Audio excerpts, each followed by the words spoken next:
Chapter 646. In the spacious starlight courtyard of Star Lake Fortress, commonly known as the lumberyard, soldiers, guards, workers, farmers, and many others gathered together to form an open space. The atmosphere was lively. Go, go, go. Give her a good one.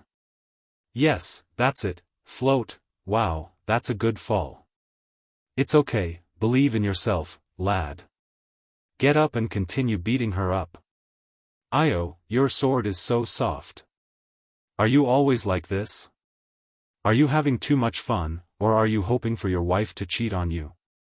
In the center of the open space, Miranda Arun's figure moved agilely between two warriors. She was engaged in an unfair 1 versus 2 duel with the guards of the Star Lake Guards, Ness and Bastia. As usual, the young vanguard trainee attacked like a tidal wave and became more courageous as the battle progressed, while the iron tower-like guard officer stood firm and impenetrable. And what's that, an iron bucket or an iron tower? On the wooden watchtower, the fortress flower Sonia leaned against the railing and leaned half of her body out. She waved her arms enthusiastically and cheered for the battle below. Don't just stand there, pick up your hammer and hit her head with all your might. That's right, what, that's it. Does it get into a pit when you pee? In the storeroom on the second floor, Thales sat by the window and watched the battle with great interest while oiling and maintaining the ancient sword, Sentinel. He quickly realized that although it was 1 against 2, Miranda was the one leading the battle. The swordswoman of the Arund family deliberately instigated Ness to continue attacking to deplete his stamina, while forcing Bastia to act as her shield to block Ness's blazing attacks. Unfortunately, Ness and Bastia's teamwork was not smooth, and their hands and feet were tied. There was no sign of the advantage of a 2-man pincer attack. Just like that, Miranda skillfully controlled the pace of the duel, and as the battle progressed, she became more and more proficient. She's different, the feedback from Hell's senses allowed Thales to make a judgment. Compared to 7 years ago, her movements and footwork appeared disorderly and casual, no longer displaying a distinct rhythm and style. But whether it was Ness or Bastia, the moment they initiated an attack, they would find themselves in the worst possible situation, giving Miranda the biggest opportunity. It felt as if Miranda was not the one taking the initiative, but the opponent was rushing to attack her, shaping the environment and situation of the battle, stimulating a bunch of originally messy and meaningless notes into a lively and orderly movement, waiting for Miranda to play it. She's improved. Thales stopped what he was doing and was slightly lost in thought. 7 years ago, her movements clearly showed the style of the northern offensive and defensive. The transition between offense and defense was like an undeniable stress that could instantly turn the tide, but now? No. Although the style of the Tower of Eradication's Pegasus faction is rather influential, her foundation of the northern faction is still there. Mallows sat next to Thales and sharpened a short knife without raising his head. It's just that the tactical style on the surface is hidden in a deeper tactical style. You will understand once you see more of it. Here it comes again, King of Constellation Yuyan. Thales curled his lips sarcastically. So, you've seen quite a lot. It's not that bad, Mallows replied calmly. When I was still a young probationer, I did record work. So, which battle left the deepest impression on you? Here. Thales raised his head. Mallows did not stop moving. He only switched to another side and continued to polish his blade. A long time ago, an elite from Star Lake Fort sparred with a senior of the Royal Guards. I was ordered to be the flag-bearer's assistant. I listened to his explanations while observing and recording. An elite from Star Lake Fort, a senior of the Royal Guards. Thales narrowed his eyes. Due to the limitations of the conditions, they did not attack each other. They only shifted their positions on the flat ground to attack and defend. Their power of eradication was like a flash in the pan, like a dragonfly skimming the surface of the water. It stopped abruptly before it was fully displayed, so they could not enjoy themselves to the fullest. Mallow's gaze was slightly dull. But in those short 12 seconds, the two of them advanced and retreated, back and forth. Every detail was at the peak of supreme class or even higher. It's enough for me to reminisce for the rest of my life. Thales was about to ask further when he heard boos erupt from the crowd. Miranda sheathed her sword nimbly and turned around elegantly. The crowd consciously parted to form a path for her to leave. Behind her, Ness and Bastia collapsed to the ground, one exhausted, the other bruised and swollen. The outcome has been decided, Your Highness. Mallows did not even turn his head. Now, follow the essentials I taught you and focus on maintaining your weapon. Order was restored on the training field. Everyone returned to their positions. Those who practiced and those who were on duty.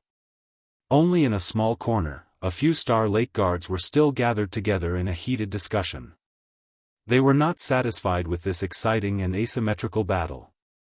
Quick, quick, quick. The outcome has been decided. Those who bet must accept their losses. Doyle squeezed through the crowd with a righteous look on his face, but he flashed a coin pouch under his elbow. Before Mallows comes down, don't try to cheat. I remember who bet how much. Damn it. Losing when it's 2 against 1.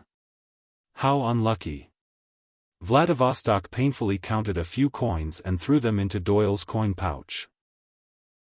The others who lost the bet, including Ralph, who snorted in dissatisfaction, also took out their money reluctantly and stuffed the coins into the coin pouch. I know she's in Broken Dragon Fortress and belongs to the Fortress Flower. Paul Bosdorf, the son of the Count of Black Lion, calmly handed over a gold coin. But I didn't expect, you don't have to keep the change, that she's fighting 1 against 2, and she's actually not at a disadvantage. You bastards, how did you know to bet on her? Kursta asked in annoyance. It's obvious that she's killed before. Her sword is stained with a lot of blood. At the front of the team, Glover rejected the coin that Doyle handed over. He looked at Miranda's receding figure with a sharp gaze, eager to fight. Quite a lot. Chief Miranda's swordsmanship is quite profound. I've experienced it before. But, gambling is still wrong. Waya looked around nervously. I don't know the Arund family's girl, but I saw old Kong bet on her, so. Logistics Officer Prakash shrugged. Actually, I don't know Miss Arund either. But when the Fortress Flower let them fight 2 against 1, I knew that Ness would lose. Don't ask me why, Commodore, who was on the winner's side, coughed. When he saw the dejected Ness walking over sullenly, he immediately went up to console him. Hey, Ness. You fought well, just a little unlucky. Keep up the good work. Oh yeah, I'll treat you tonight. Doyle, who pretended to be indifferent from the waist up and happily counted money from the waist down, was the shortest. Prince Thales is up there, staring at that girl. Everyone looked at him. What's wrong? Doyle raised an eyebrow and hurriedly put away the money pouch, as if it was a matter of course. This is very telling. Alright, His Highness is finally paying attention to women. Everyone hissed in disdain. You'd better not let His Highness or Miss Miranda hear that. Waya sighed and shook his head. I'm speaking from experience. Of course. Doyle confidently weighed the money pouch in his hand. He was in high spirits. In the storeroom on the second floor, Thales, who had already heard this through Hell's senses, turned around indifferently. Thor, how many people in the Star Lake Guards do you think can defeat Miranda? I don't know. Why Thor? Tormund's nickname, take a guess. Nicknames have to be agreed upon by the person herself. After all, the people in the Star Lake Guards have never fought against Miss Arund directly, and battles are also affected by the environment. Mallows was meticulous in his sharpening of his sword.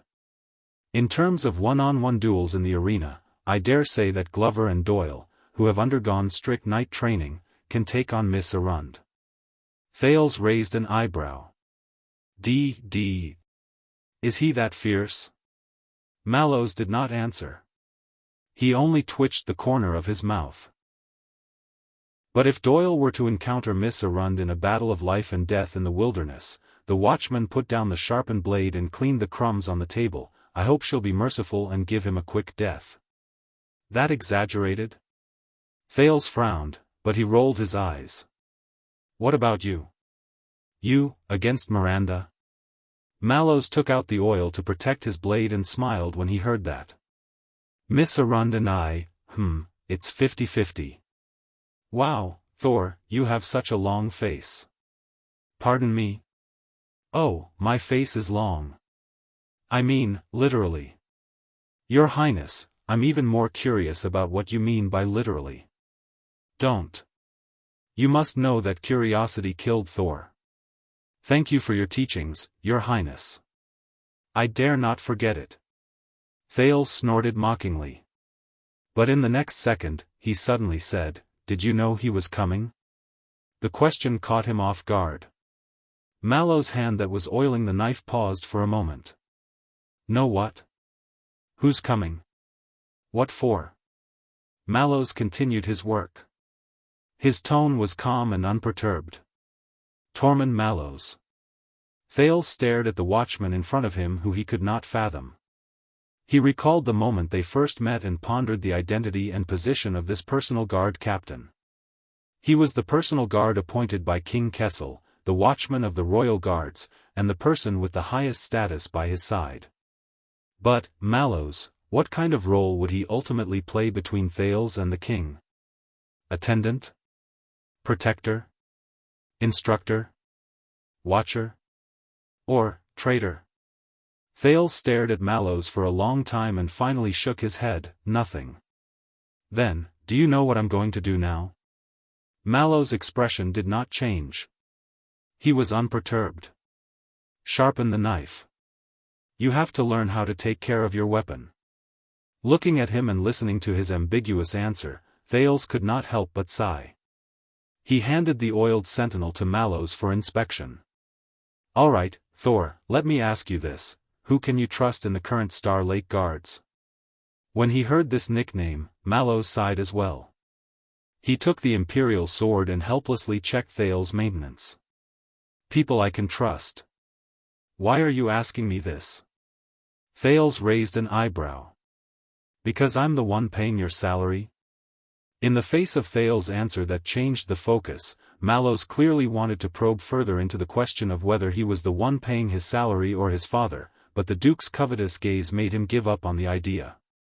The watchman raised his head and sighed. People I can trust? Your Highness, are you saying that I can trust that they will bow down and work hard without complaint, or that they will go through fire and water without hesitation? If it's the former? Mallows swung his long sword and his expression became stern. The Star Lake Guards are carefully selected elites among the royal guards. Most of them have the title of royal knights, and they are all heroes. Nodding and bowing, working hard without complaint, every single one of them was a hero, relying on the guards under you whose defense is practically non-existent, and who can't even notice that the prince is being beaten up on the balcony? Thales nodded. His expression was rather thought-provoking. What about the latter? Oh, Mallows instantly regained his indifference. Toledo, Tang Xian, and Sephanov from the Command Division are my old subordinates. Glover from the Vanguard Division is all right, maybe there's also Morgan. Morgan, that old soldier with a sour face all day long? Where did he serve in the past? Throat cutter guards from Blade Edge Hill.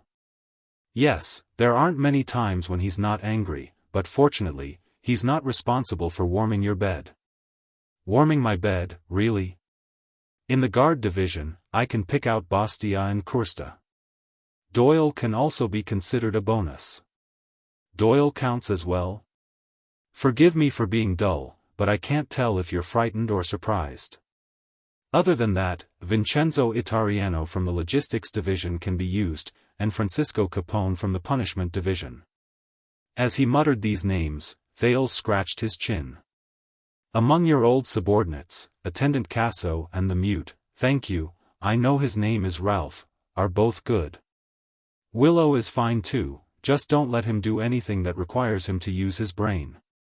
In fact, don't let him do anything other than throwing his life away. Just these few people. But we're going to take down Jade City. How reassuring. Thales counted with his fingers and was all smiles. That sounds great. Then, is there anyone who, what if, the kind of person who would raise the flag and rebel for their master, and isn't afraid of losing his head? Mallows inspected the Empire's ancient sword without raising his head. How much did you drink last night? Thales pretended not to hear him. He picked up a rag and began to wipe his hands. Very well, then bring all the people mentioned above, pick a few good-looking men, leave the guards behind, and get ready. We're going on a long journey. Mallows was not surprised by the words, going on a long journey. His tone was calm. As you wish. Not bringing anyone else? Maids? Chefs? Coachmen? Jadestar's private soldiers? And Nanny Valencia? It's not that I don't want to bring them. Recalling the nanny's cat-chasing stick, Thales exhaled, let me put it this way, if I want the people around me to be able to fight, use their brains, and run. Mallows nodded, then I suggest that we bring Oscar's son from the Vanguard Division. He's a southerner, and is more familiar with the climate and terrain. Thales frowned, I didn't say we're going to the south. Is that so? Then I must have remembered wrongly. Mallows weighed Sentinel in his hand, then I won't bring him. Thales stared at him, and after a few seconds, he sighed dejectedly. Forget it, you, better bring him along. Yes, Your Highness. Mallows twirled his sword and put Sentinel back into its scabbard, then, this martial arts lesson ends here. You've done a good job in maintaining your sword. I mean, the thickness is still a little uneven, but at least you're starting to get used to it. Thales stood up to receive his sword, but paused the moment his palm touched the scabbard. I realized that I missed a question, Tormund. Thank God. Mallows was glad that he did not call for Thor. I'll be happy to answer, Your Highness. Thales raised his head and looked straight at Mallows. Is this scabbard useful? Mallows frowned slightly. Thales pointed at the scabbard with Sentinel in it and said meaningfully, after all, since ancient times, swords cannot escape from their scabbards. Mallows was silent. His fingers stroked the scabbard. It looks like good leather, but you'll know when you use it. But Thales stared at him. Then I'll be straightforward. Among so many people in the Royal Guards, can I trust you, Tormund Mallows? Mallows' gaze sharpened. At that moment, the two people in the storeroom stood opposite each other. Both of them extended their right hands and held up the ancient sword, Sentinel, which lay horizontally in the storeroom. Mallows was expressionless. He was silent for a long time. Finally, he gently loosened the scabbard.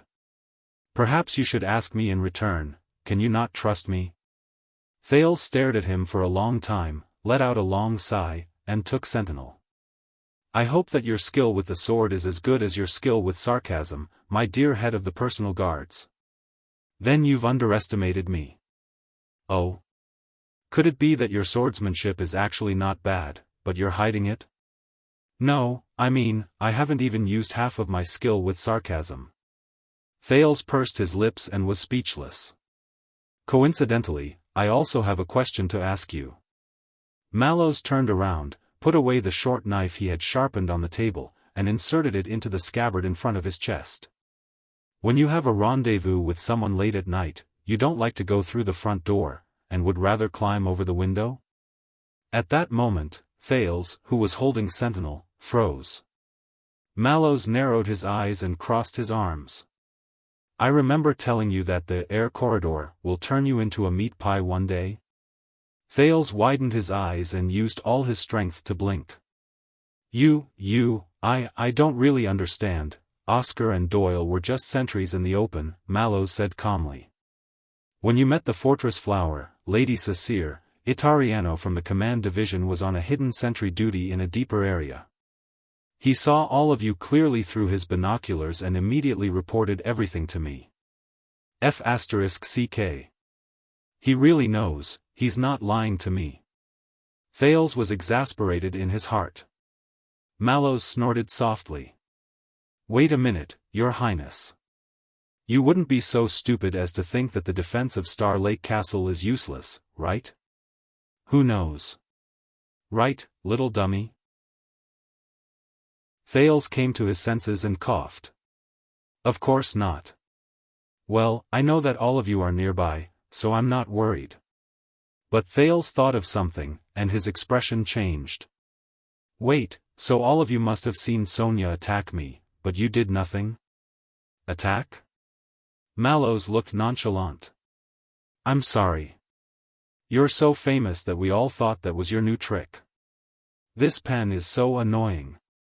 Thales resisted the urge to roar. Why do I have this feeling that one day, I will be killed because of you? In fact, Your Highness, I think this should be my line. If it is, then that's great. Thales smiled sarcastically, waved his hand and turned around. Alright, that's the arrangement here. Next, he would head to South Coast, so, Your Highness, in the future, alright, I got it. I won't climb walls anymore. I swear, the next time I want to play with women, I'll walk out of the front door openly, beating drums and gongs. I had Tang Xian pull the safety rope outside the window. Mallow's voice rang behind him, next time before you climb walls, remember to tie it up first. Safety rope. Thales' waving hand stopped in midair. He turned around in a daze. Safety rope? Tormund, you. Mallows sighed softly, feeling helpless. We've been together for a while, Your Highness. I know I can't stop you from being silly, stupid, sick, and jinx. Thales' expression darkened. Alright, this pen is really annoying. Just like that day, I couldn't stop you from getting out of the carriage or rushing out recklessly to fight someone. But I don't want to order a coffin for you, Your Highness, or for me, or for anyone in this castle. Thales furrowed his eyebrows. So, before you go on this long journey, if you can be merciful and take pity on us. Mallows crossed his arms and pointed outside the window with his thumb. Safety rope? Mallows nodded lightly, turned around, and left. Staring at his back, Thales felt complicated for a moment, and did not know how to react. Thales lowered his head and looked at Sentinel in his hand. The size of the scabbard was just right for holding in his hand. It should be the same when I unsheath the sword. Thales took a deep breath. Hey! Thales called out to Mallows. After returning from Renaissance Palace, I haven't had the chance to say it, but, thank you, Thor. Damn it. Mallows sighed in his heart. Why did you change the way you addressed me? Thales walked forward and pursed his lips. I know, I'm a boss who's not easy to serve. I'm impulsive, childish, self-righteous, and always make stupid decisions to embarrass you. I'm almost terrible. You can remove the word almost. Mallows' expression did not change. This pen, Thales used his strength to flatten his eyebrows, which were scrunched together tightly. He took a deep breath and said, but thank you for helping me all this time. You've covered my back. Thales gulped. Fortunately, he did not blurt out, covered my back. Damn the Secret Intelligence Department. Mallows stared at him with puzzlement in his eyes. Thales tried hard to speak, especially the day I barged into Renaissance Palace. Thank you for leaving manpower and contingency plans for me, thank you for reminding me before I entered the palace, and, the matters after that, all these, and so on. Mallows furrowed his eyebrows. He looked at him as if he was looking at a lunatic. Thales forced out a smile. Alright, it's not really suitable for me to say these sensational words. The Duke had a stiff smile on his face.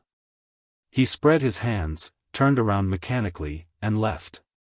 Anyway, thank you. And the royal banquet just now, Mallows suddenly said. Thales stopped while he was in the middle of turning. What? Mallows exhaled through his nose. I have to add this to the list of things you should thank me for. Thales reacted and coughed awkwardly. Oh, yes, and this, thank you. And the days in Mindy's Hall. Thales could only nod in agreement, and the days in Mindy's Hall. And the day I came back from Western Desert. Thales closed his eyes and sighed, and the day I came back from Western Desert. And the management of Star Lake Castle. Thales repeated numbly, and the management of Star Lake Castle. And, that's enough from you. Thales could not take it any more. How much longer do you have to count? Mallows smiled. You're welcome, Your Highness. This is part of my duty. His smile at that moment was very much like his usual polite and slightly sarcastic professional smile. It was very similar. I dare not accept your generous thanks, the watchman said faintly, turned around, and left. Thank you, my foot. Thales rolled his eyes at his back and swallowed the words, then I'll have to trouble you this time. He also threw the tiny bit of gratitude and a tiny bit of guilt towards the watchman into the bottom of Hell's River, and prayed that they would never be reincarnated. Mallows was very efficient. In just the next day, everyone knew that Prince Thales was about to leave for South Coast Hill to visit. The entire Star Lake Castle was thus in operation. Everyone was busy preparing for the Duke's long journey. Many people also began to be curious about the Duke's goal and mission. Unfortunately, such a top secret could only be known by the informant B, who was buried in the deepest part of Star Lake Castle. But Thales did not expect that after the news of the Duke's journey spread, the first person to come to him would be this person. Forget about the fortress flower. She also thinks highly of herself, and is as unapproachable as the rumors say. At the door of the Duke's room, Paul Bosdorf, the son of the Count of Black Lion, who was patrolling past, looked at the cold back of the person who entered the room and sighed, I was thinking of exchanging some pleasantries. Doyle, who was chewing on a sausage, closed the door and shook his head in denial. No, no, no. I'm not arrogant, and I'm not unapproachable. Trust me, no one is born with a sour face. Doyle swallowed a mouthful of sausage. Girls at this age are forced to be blunt and aloof. They are also the best and most direct form of protection, especially for women who have to work with men. Compared to being approachable and smiling, doing so can save a lot of unnecessary trouble. Paul frowned. How did you know? Doyle stroked his hair and made a cool pose. I wish I didn't know, but I can't help it. I'm gifted. Paul sneered and shook his head. You understand a girl's mind so well. It should be easier for you to please them and be popular. Paul stared at him. But why is it that when I arrived in the capital, everyone in the circle said that you are pompous and frivolous, so much so that you have a bad reputation? Even unmarried girls from good families stay away from you. When Doyle heard this, his smile froze. But in just 2 seconds, his expression changed. He turned around and winked at Paul. Hey, that's because you don't understand the good things about a mature girl. Paul was speechless. But, she's not married yet. Paul sank into deep thought. Coming to Prince Thales in private at this time is a little. Doyle's expression became solemn. Oh, you don't have to worry about that. I asked Waya before. It's true Waya. Oh, you don't know what true Waya is. It's okay, it's Waya anyway. First of all, Prince Thales and Doyle are old acquaintances. They fought together. Secondly, I believe you can see that she's not one of those rich young ladies who only have love in their minds. Doyle blinked. He chewed and swallowed the last mouthful of sausage. He was confident and resolute. So, I'm sure of one thing. She and Prince Thales, meeting at this time, will definitely not talk about romance, marriage, or love. In the room. Miranda? Thales, who was copying the sunset scripture, making up for homework before class, was surprised and delighted when he saw the newcomer. In front of him, the cold swordswoman picked up the cup of tea on the desk that he had yet to drink without hesitation. "Madam." "What?" "It's Lady Arund," Miranda said coldly. "You're a prince, so you should address me appropriately." Thales's face darkened. "Really? Again? Isn't it enough for you to mess with me? You want it too? All right, Honorable Madam Miranda Arund, the daughter of the Duke of the Northern Territory, the glorious descendant of the Snow Eagle family, the proud chief seat of the Pegasus of the Tower of Eradication, the Sword of Neverwinter of Cold Castle, the Flying Falcon in the Sky of Broken Dragon Fortress." Thales had no choice but to push the scripture aside and lean back. "Welcome, what can I do for you?" Miranda put down the teacup expressionlessly and stood in front of his desk like a sharp blade in the snow, cold and sharp. "Yes." Miranda stared at him with an indecipherable gaze. A few seconds later, she took a deep breath. Her gaze was firm. "Do you want to marry me?"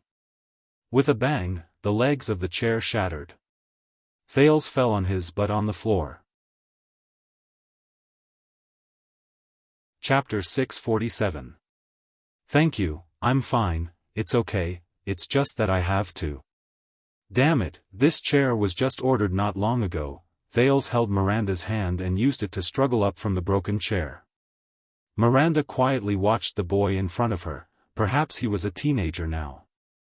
She watched him pull the broken chair in a flustered manner with a rich expression on his face. This reminded her of the Bright Moon Temple 7 years ago, the little boy who stood on a wooden box covered in dirt, but still waved his young fists and roared, "Are you coming?" Miranda could not help but curl her lips. "All right, I give up. Next time, I'll have to ask them to find another carpenter." After a flurry, Thales could only raise his hands in resignation and announce the end of the chair. The moment the young duke raised his head, Miranda's smile disappeared. "Now, Your Highness, can we get back to the main topic?" "The main topic? What?" "Oh, yes, that's right. So what we were talking about just now is... do you want to marry me?" When he thought of this, Thales' expression became solemn, and his voice deepened. "Are you joking with me, Madam Miranda Arund? Marry Miranda?" It felt like the bargaining chip he used to threaten others had come true. In the next second, he seemed to see Raphael Lindbergh appear in front of him. His eyes were glowing red, and he sneered maliciously. This made Thales' expression tense. In the face of the tensed Duke, Miranda's expression remained the same, and she was as calm as ever. "No, this is not a joke. Even if it is, it's not funny. Looks like you know it too." At that moment, countless thoughts flashed through Thales' mind, including "she's working with that Baron Bone boy to take revenge on me." He took a deep breath and straightened his back.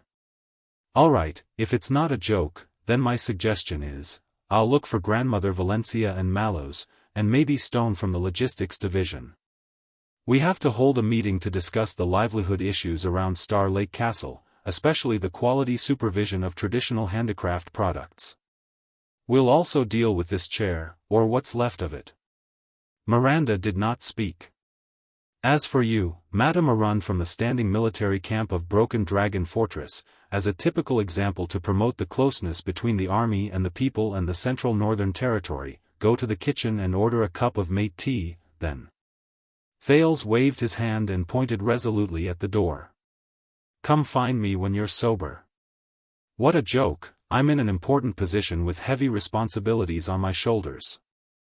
I have to attend to a myriad of affairs every day, not to mention the end of the world and the pain in my tailbone," but Miranda did not leave. Instead, she scrutinized Thales from head to toe, as if she was inspecting goods. "But you haven't answered me." The swordswoman's tone was cold, and her gaze was aggressive. "You, Thales Jade Star, do you want to be my husband?" "Fuck me, no, no, no." Thales took a deep breath and kept reminding himself that he was now the Duke of Star Lake. He had to maintain his manners and grace, and pay attention to the rhythm of his speech. "I'll King be your sister." Miranda was stunned and did not understand. But in the next second, Thales grabbed the swordswoman's arm and pulled her to the side. "Are you crazy?" Thales lowered his voice and looked at the door warily. "I'll marry you? Do you know that saying this will cause a huge uproar? Jade Star and Arund, Renaissance Palace and the Northern Territory, the relationship between them, do you know what will happen to the people outside if they hear what you say here? Do you know who is in charge of collecting and handling information and public opinion in the kingdom's secret department?" Miranda looked at him. Her expression did not change, but she slowly loosened her grip on the hilt of her sword. "You're the same as before, Your Highness," the swordswoman replied with a cold snort. "Once you're nervous, you're especially talkative, and you say crazy things that no one else can understand." "I'm nervous? I'm talkative? That's because you haven't seen the prince's ass." Thales' expression was originally cold, but when he looked at Miranda, he remembered how they went through life and death together, especially when he remembered her life experience and her father's misfortune. He could not help but sigh. "All right." Thales pulled her to the window, as far away from the door as possible. Then, he exhaled impatiently. "Tell me, what happened? Is it the anniversary of our breakup, or is it a revenge affair? Are you in such a hurry to find a new lover?"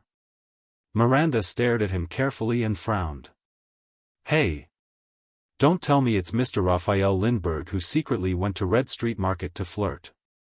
Thales clapped his hands and said sarcastically with great comfort, "In the end, he left behind records and witnesses, and you found out that you wanted to break up?" When she saw Thales deliberately changing the topic with another name, Miranda snorted coldly. "This has nothing to do with him." Thales shrugged. "Of course. Sorry, it's my fault. I forgot that you're an independent girl, so no matter what happens, you won't use other people's mistakes, especially your ex-boyfriend's, to punish yourself, and you won't trouble others." But Miranda's expression turned cold. She took out a letter and a portrait from her bag and stuffed them into Thales' arms. "It has something to do with you." Thales was stunned. He lowered his head and opened the letter in his arms. "This is a greeting letter from you personally," Miranda said disdainfully. Not only did the letter describe in detail the 700 years of friendship between the Jade Star and Arund families, it also included many people who were of equal social status and were a match made in heaven. It also praised my family's reputation, appearance, and achievements. It even kindly inquired about my health and mental state. Finally, it quoted an ancient love poem to express your longing for me and lamented the loneliness of being single for so many years.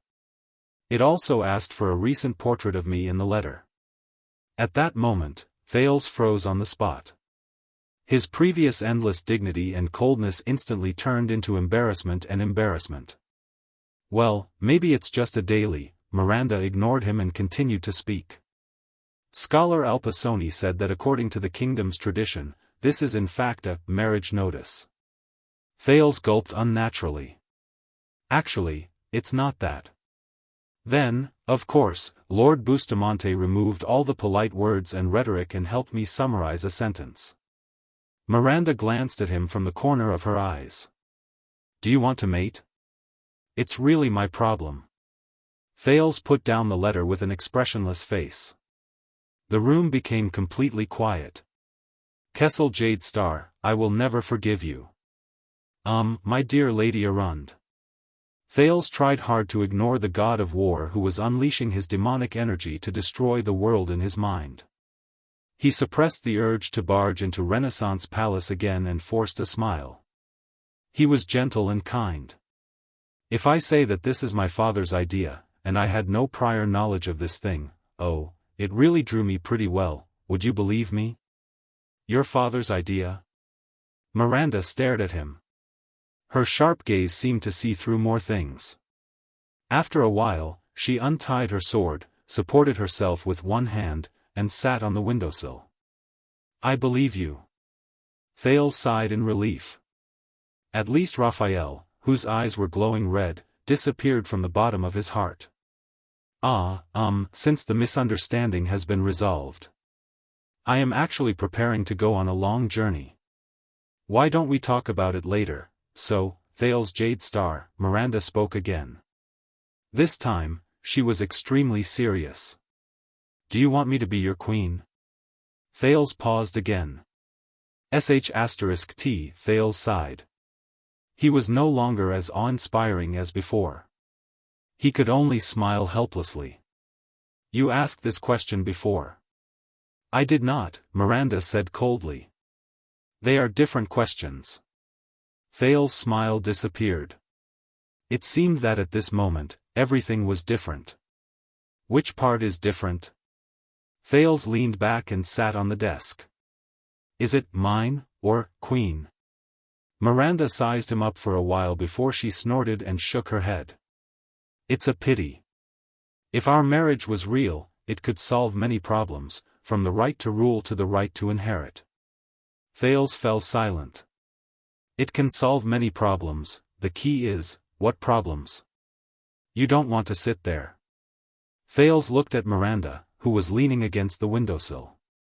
He said gloomily, when the sun is at its hottest, a few cats are used to coming to my study to cool off.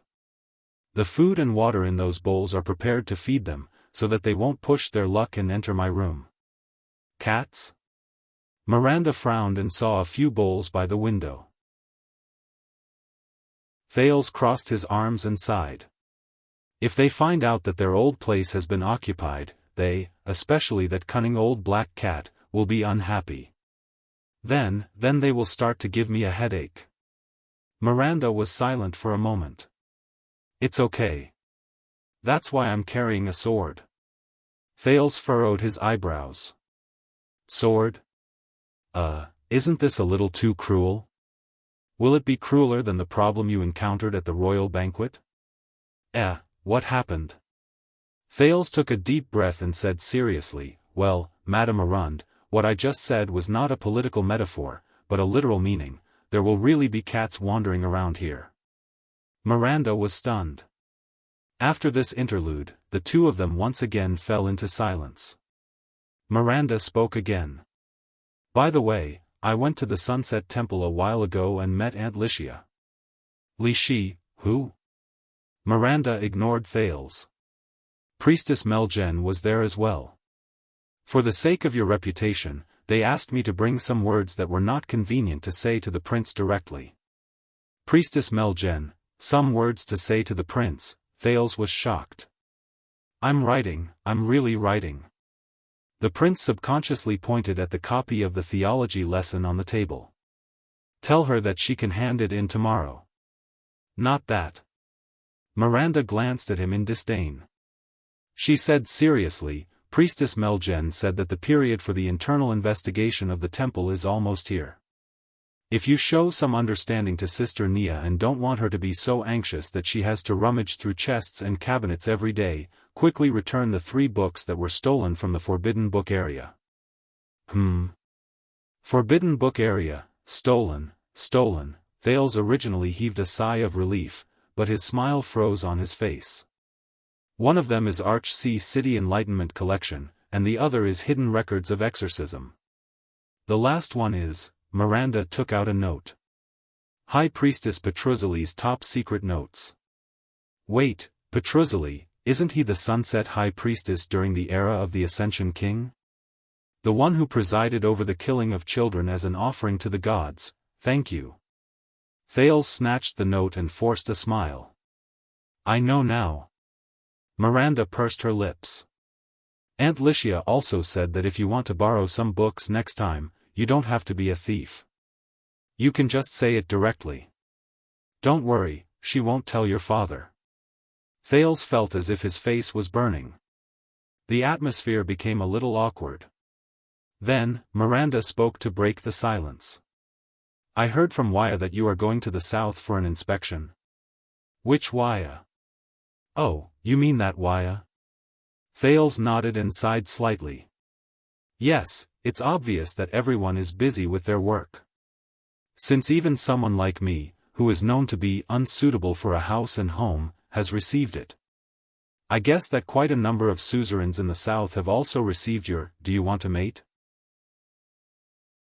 Quite a number of suzerains in the south. Thales looked as if he had just eaten a fly. Regarding this, I cannot disobey my father's orders, he said sarcastically. And the king's orders cannot be changed. Miranda's voice was cold, and it made Thales' heart tremble. What is she trying to say? Thales said seriously, listen, Miranda, I'm sorry, it's Madame Arund. I'm very grateful that you came to see me, and I'm also very sorry that my matters have caused you inconvenience, but if there's nothing else, enough, I don't want to beat around the bush with you anymore. Miranda cut him off directly, and her next sentence made Thales stunned. I'm here to help you. Help me? Please forgive me, I don't quite understand.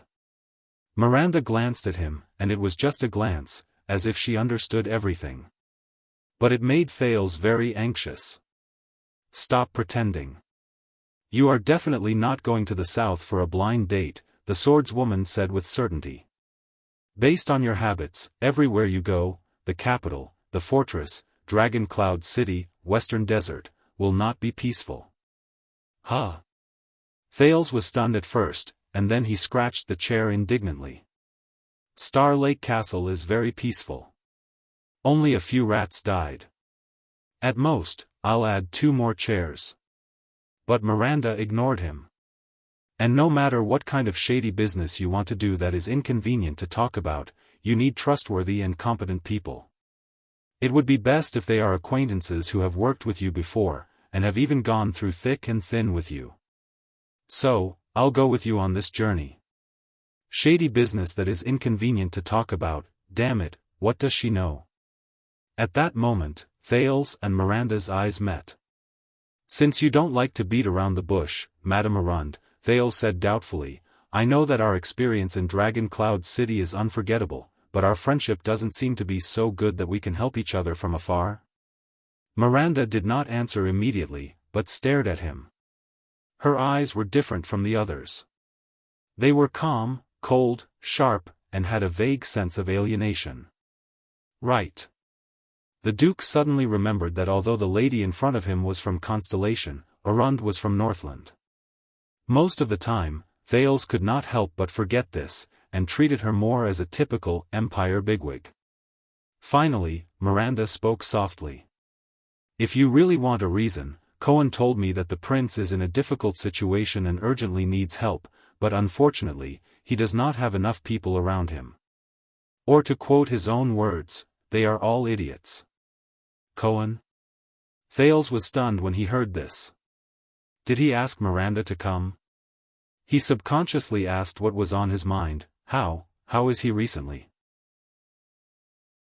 Pretty good, Miranda said in a low voice. First, he was transferred from the Highway Administration Maintenance Department to the Archives Management Department, and his daily work changed from sweeping to drinking tea, yes, thanks to me. Thales felt a little guilty. Maybe I should pull some strings and transfer him to Star Lake Fort as compensation? Until he tidied up the files without rest and found a lot of dubious old files, which involved a large number of retired police officers and magistrates who were enjoying their old age, and even quite a few former high-ranking officials. His superior had no choice but to transfer him to the police academy under the Academy of Knights to train reserve police officers. After a second of careful consideration, Thales decided to let Cohen continue to train in the police station. I understand. A strange feeling surged in Thales' heart. I have to say, I am very grateful and honored, but you are Madame Sonia's right-hand man and a strong fighter. If I abduct you, she will not, she will, Miranda interrupted him. Madam, she will understand. She understands better than anyone else. Miranda stared out the window.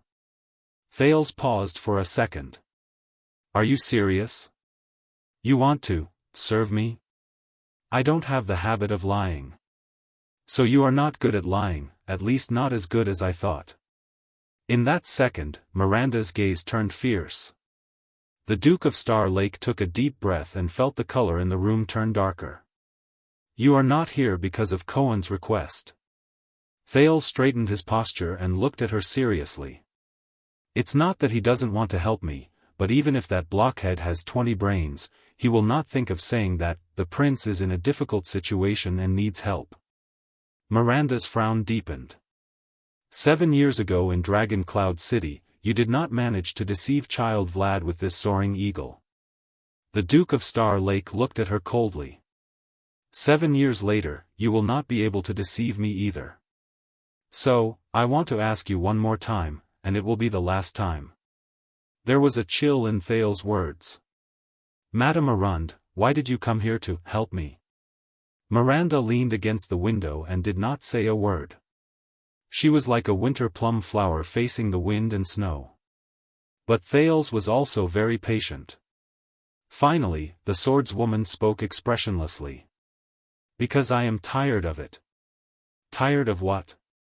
Miranda raised her head suddenly. Waiting, she said coldly. I am tired of waiting for a chance to change, tired of going with the flow.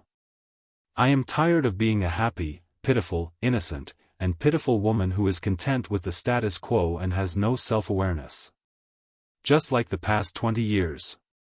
Miranda did not shy away and met the prince's eyes. Happy, pitiful, innocent, content with the status quo, these words, Thales slowly furrowed his brows. What are you talking about? Miranda let out a cold laugh. Everything. She turned her head and looked at Lake of Stars under the sunlight. 7 years ago, my father was imprisoned for the crime of harming a foreign politician, that unfortunate Prince of Extet. But everyone in the circle knew that Iron Eagle Val Arund's crimes were far more than that. He had ulterior motives, colluded with foreign enemies, and committed the shocking crime of treason. He nearly caused the people of the Northern Territory to be plunged into misery and suffering, and caused the kingdom to be doomed eternally. His debt of sin was great, and he could not be punished. Thales recalled the Hall of Stars 7 years ago. He remembered the scene of the courtiers pressuring the prince to abdicate when the flames of war were about to descend. He did not speak. Miranda's words became more oppressive. The Arund family suffered a blow, and their prestige was swept to the ground. Their reputation was ruined, and they were ridiculed countless times over the past 7 years. The forces and families who were once on good terms with Cold Castle fought to keep their distance and draw a clear line between them. She said dejectedly, the truth is, our family's name has gradually faded, and the Northern Territory no longer looks up to the White Eagle at the top of Winter Summit. Thales spoke softly, but there was a faint uneasiness in his heart. I'm very sorry. There's no need for that, Miranda denied flatly. Since we've done it, we should bear the consequences. This is what we deserve. Thales looked at her, but he remembered the Archdukes of Extet who fought against each other in heroic Spirit Palace in another country. So this is why you came to me, and even wanted to serve me. You want to borrow the Duke of Star Lake's power, and the glory of the White Eagle? Miranda nodded, but then shook her head. More than that. Her gaze froze. You know what else he did. Him. For some reason, Thales understood that she was not talking about Duke Val. Miranda left the windowsill and walked slowly towards Thales. Thud. Her voice was steady, but her words were piercing. He kept my father in prison for 7 years, even though he deserved it. He did not take his life, nor did he strip him of his title and status. At the same time, he showed the king's mercy and Renaissance Palace's cruelty. Thud. He never explicitly stated that I, a female first heir, was the legitimate heir. Similarly, he did not acknowledge that the other Arund branches had the right to replace me. He allowed us to have disputes everywhere and cause dissension in the family. Thud. The swordswoman from the Arund family's footsteps seemed to have a certain rhythm. With every step she took, her imposing manner increased, and it complemented her words. He never mentioned or approved my marriage. He even rejected the suggestions of those with ulterior motives. He made me gradually become the fruit of power in Northland. The more it was delayed, the more tempting it would be for others to pluck it. Thud. He also incited Zamunto and Fries and gave them small favors to boost their ambitions. He made these two families in the Northern Territory, who were second only to the Arund family, think that they could replace Cold Castle's position in front of Renaissance Palace. Thud. Thales felt the sin of Hell's river stirring. A strong premonition forced him to take a deep breath and cut her off. The Northern Territory is geographically crucial, and the people there are fierce. When Renaissance Palace handles related matters, they naturally need to be cautious. That's right. Miranda said sharply and cut him off. The Northern Territory has a special status. There are many traditions that are different from those in the kingdom. One of them is that the suzerains of Northland do not have to follow the Elam law's system of inheritance of the eldest son. They can even follow the legacy of Northland and choose the best to inherit the legacy.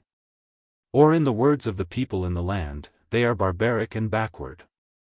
Legacy of Northland. Thales suddenly thought of Black Sand region and how Chapman Lampard obtained the Archduke's position. But I know his plans. Miranda changed the topic, and her tone was piercingly cold. You know it too. He used the difference in inheritance laws and disputes, as well as my gender to keep me, the Arund family, and the entire Northern Territory in suspense. So that he could continue the story of Blade Edge Hill.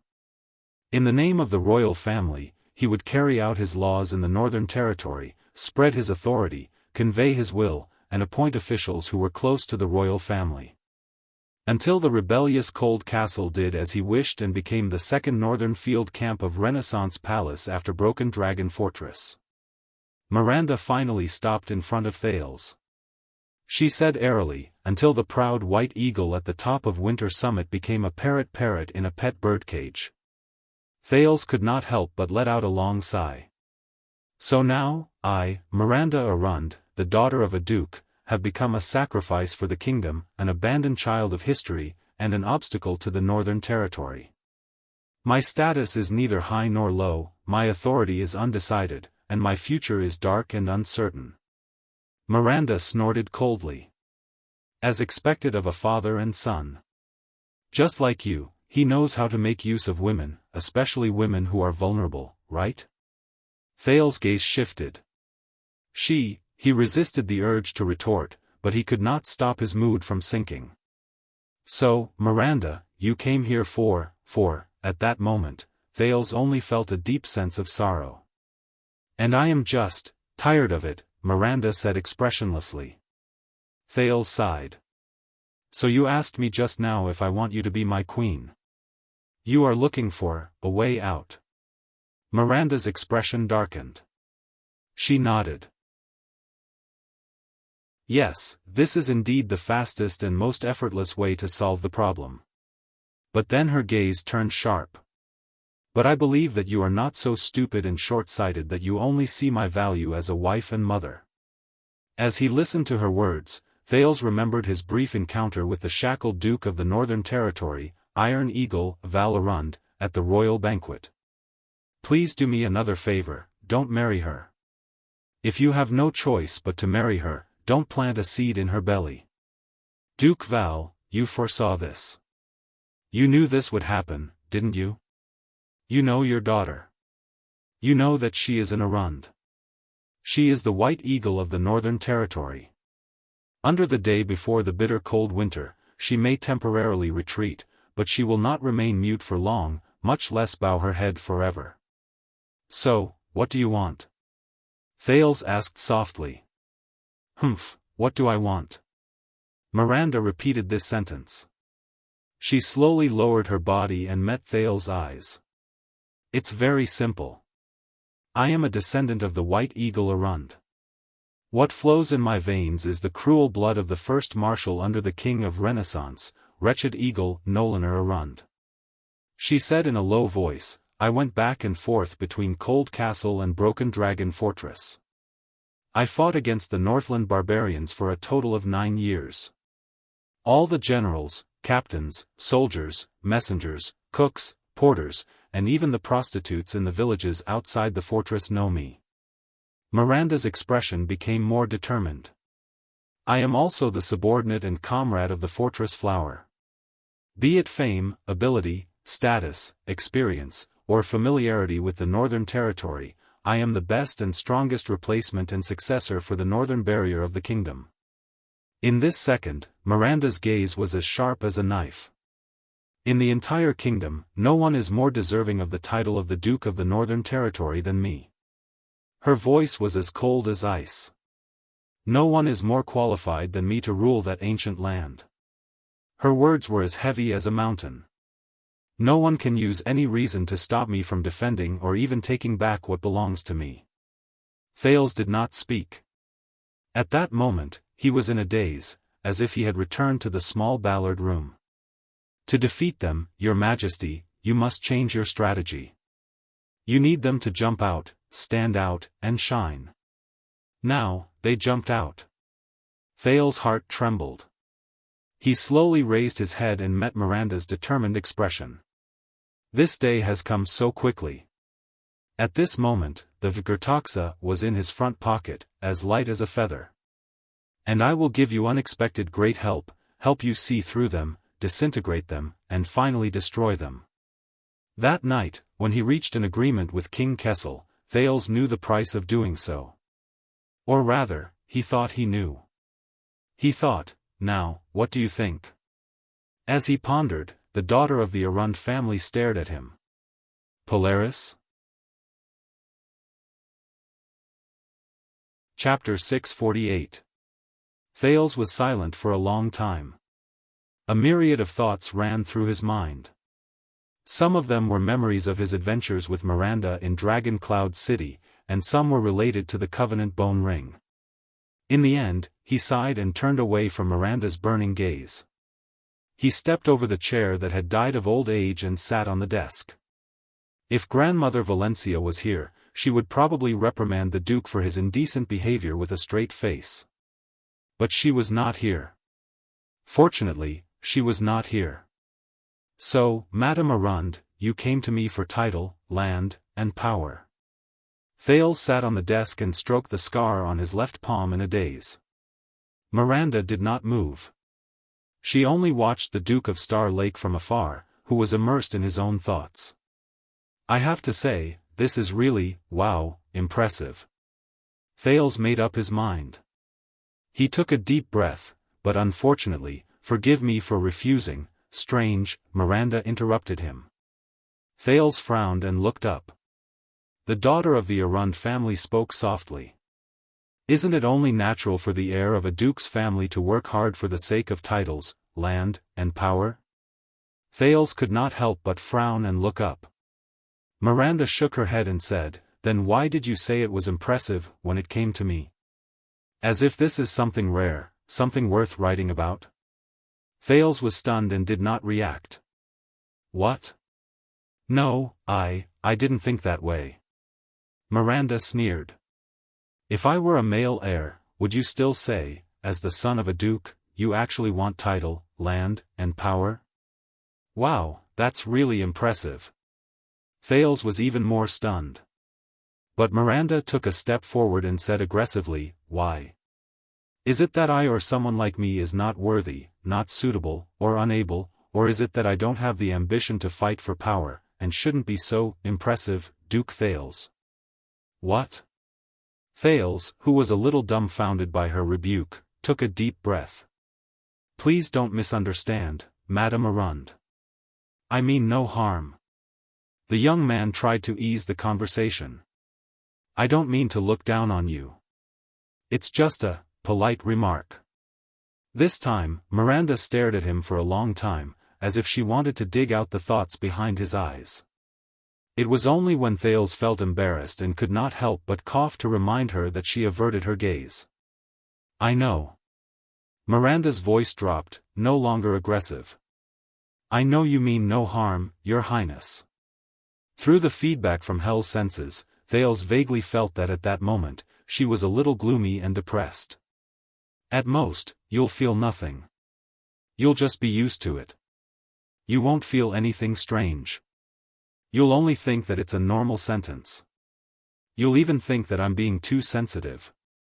Miranda gazed at the Star Lake, which had become languid and numb from the warm summer breeze, and the waves that were unable to calm down. But this is the problem. The cold light in her eyes slowly froze. This is why I had to come here. The moment he finished speaking, Thales looked confused. But for some reason, when he looked at Miranda's profile, he felt that the study was eerily quiet.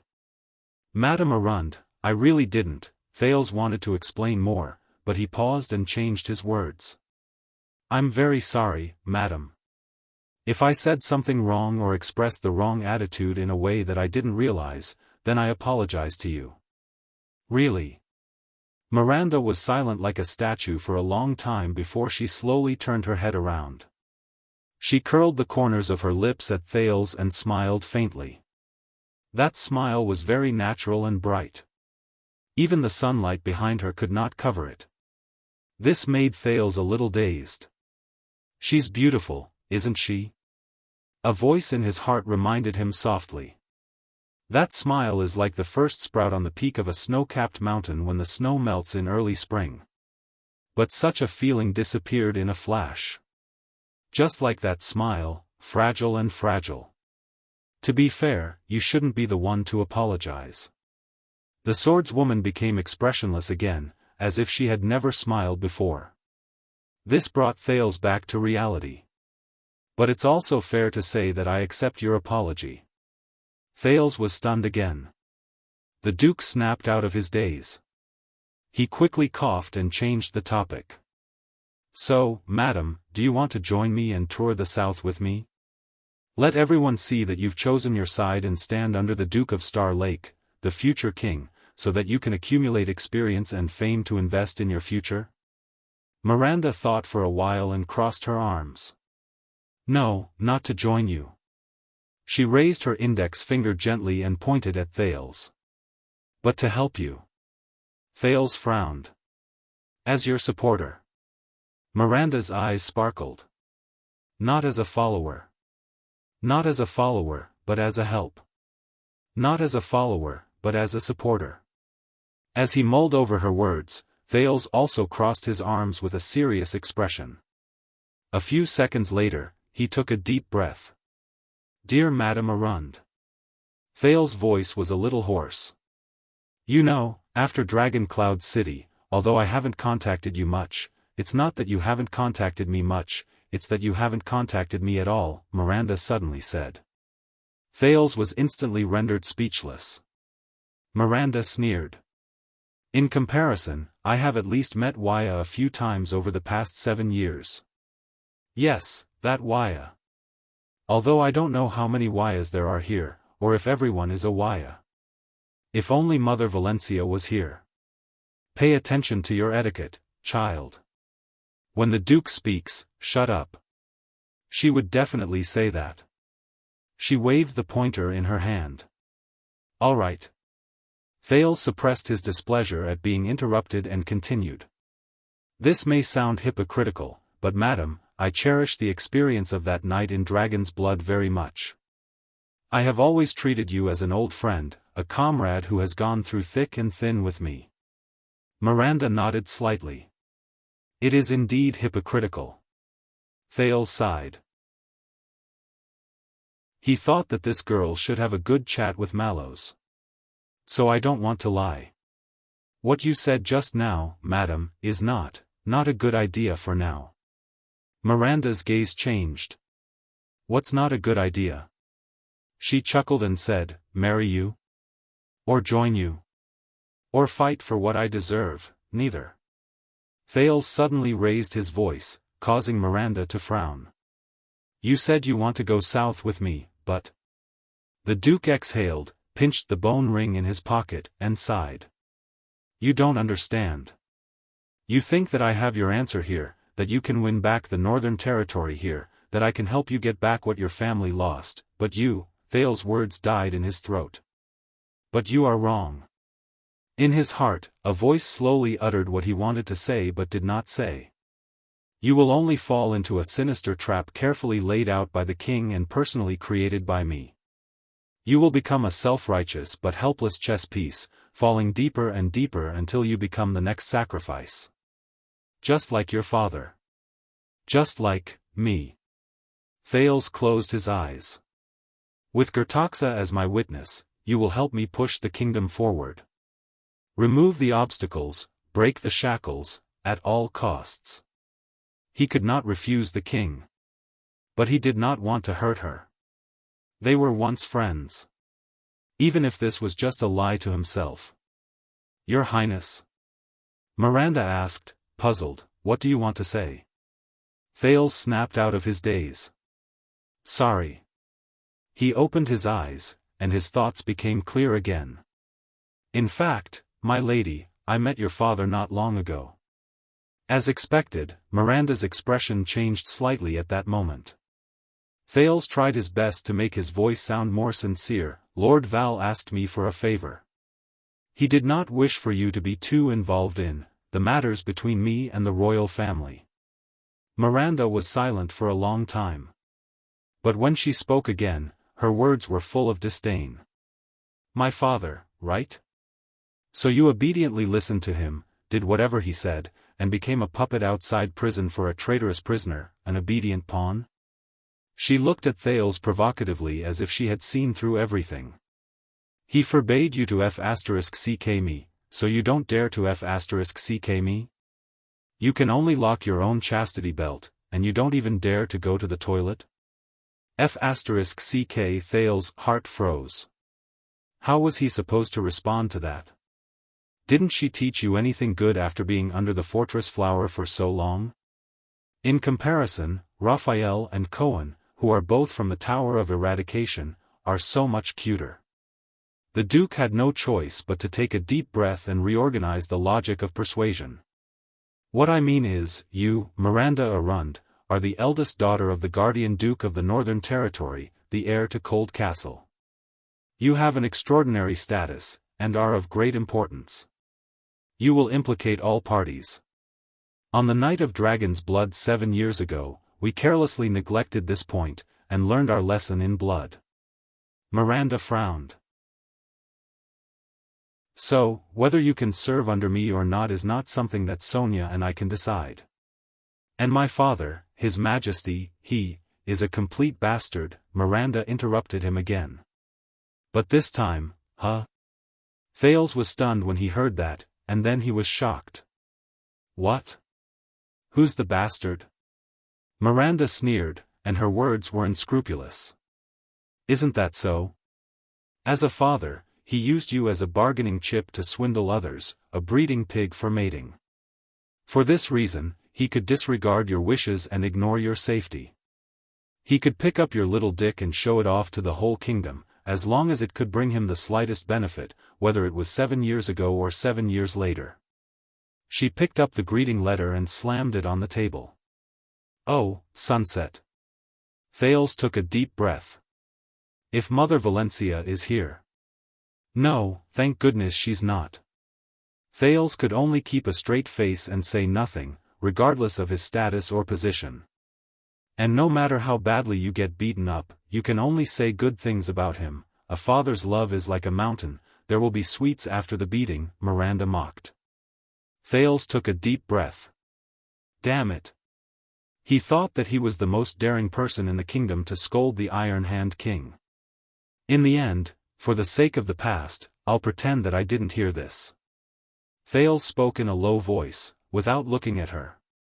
And you, Madame Arund, perhaps you should know your place, and show due respect to His Majesty. Miranda shook her head and snorted.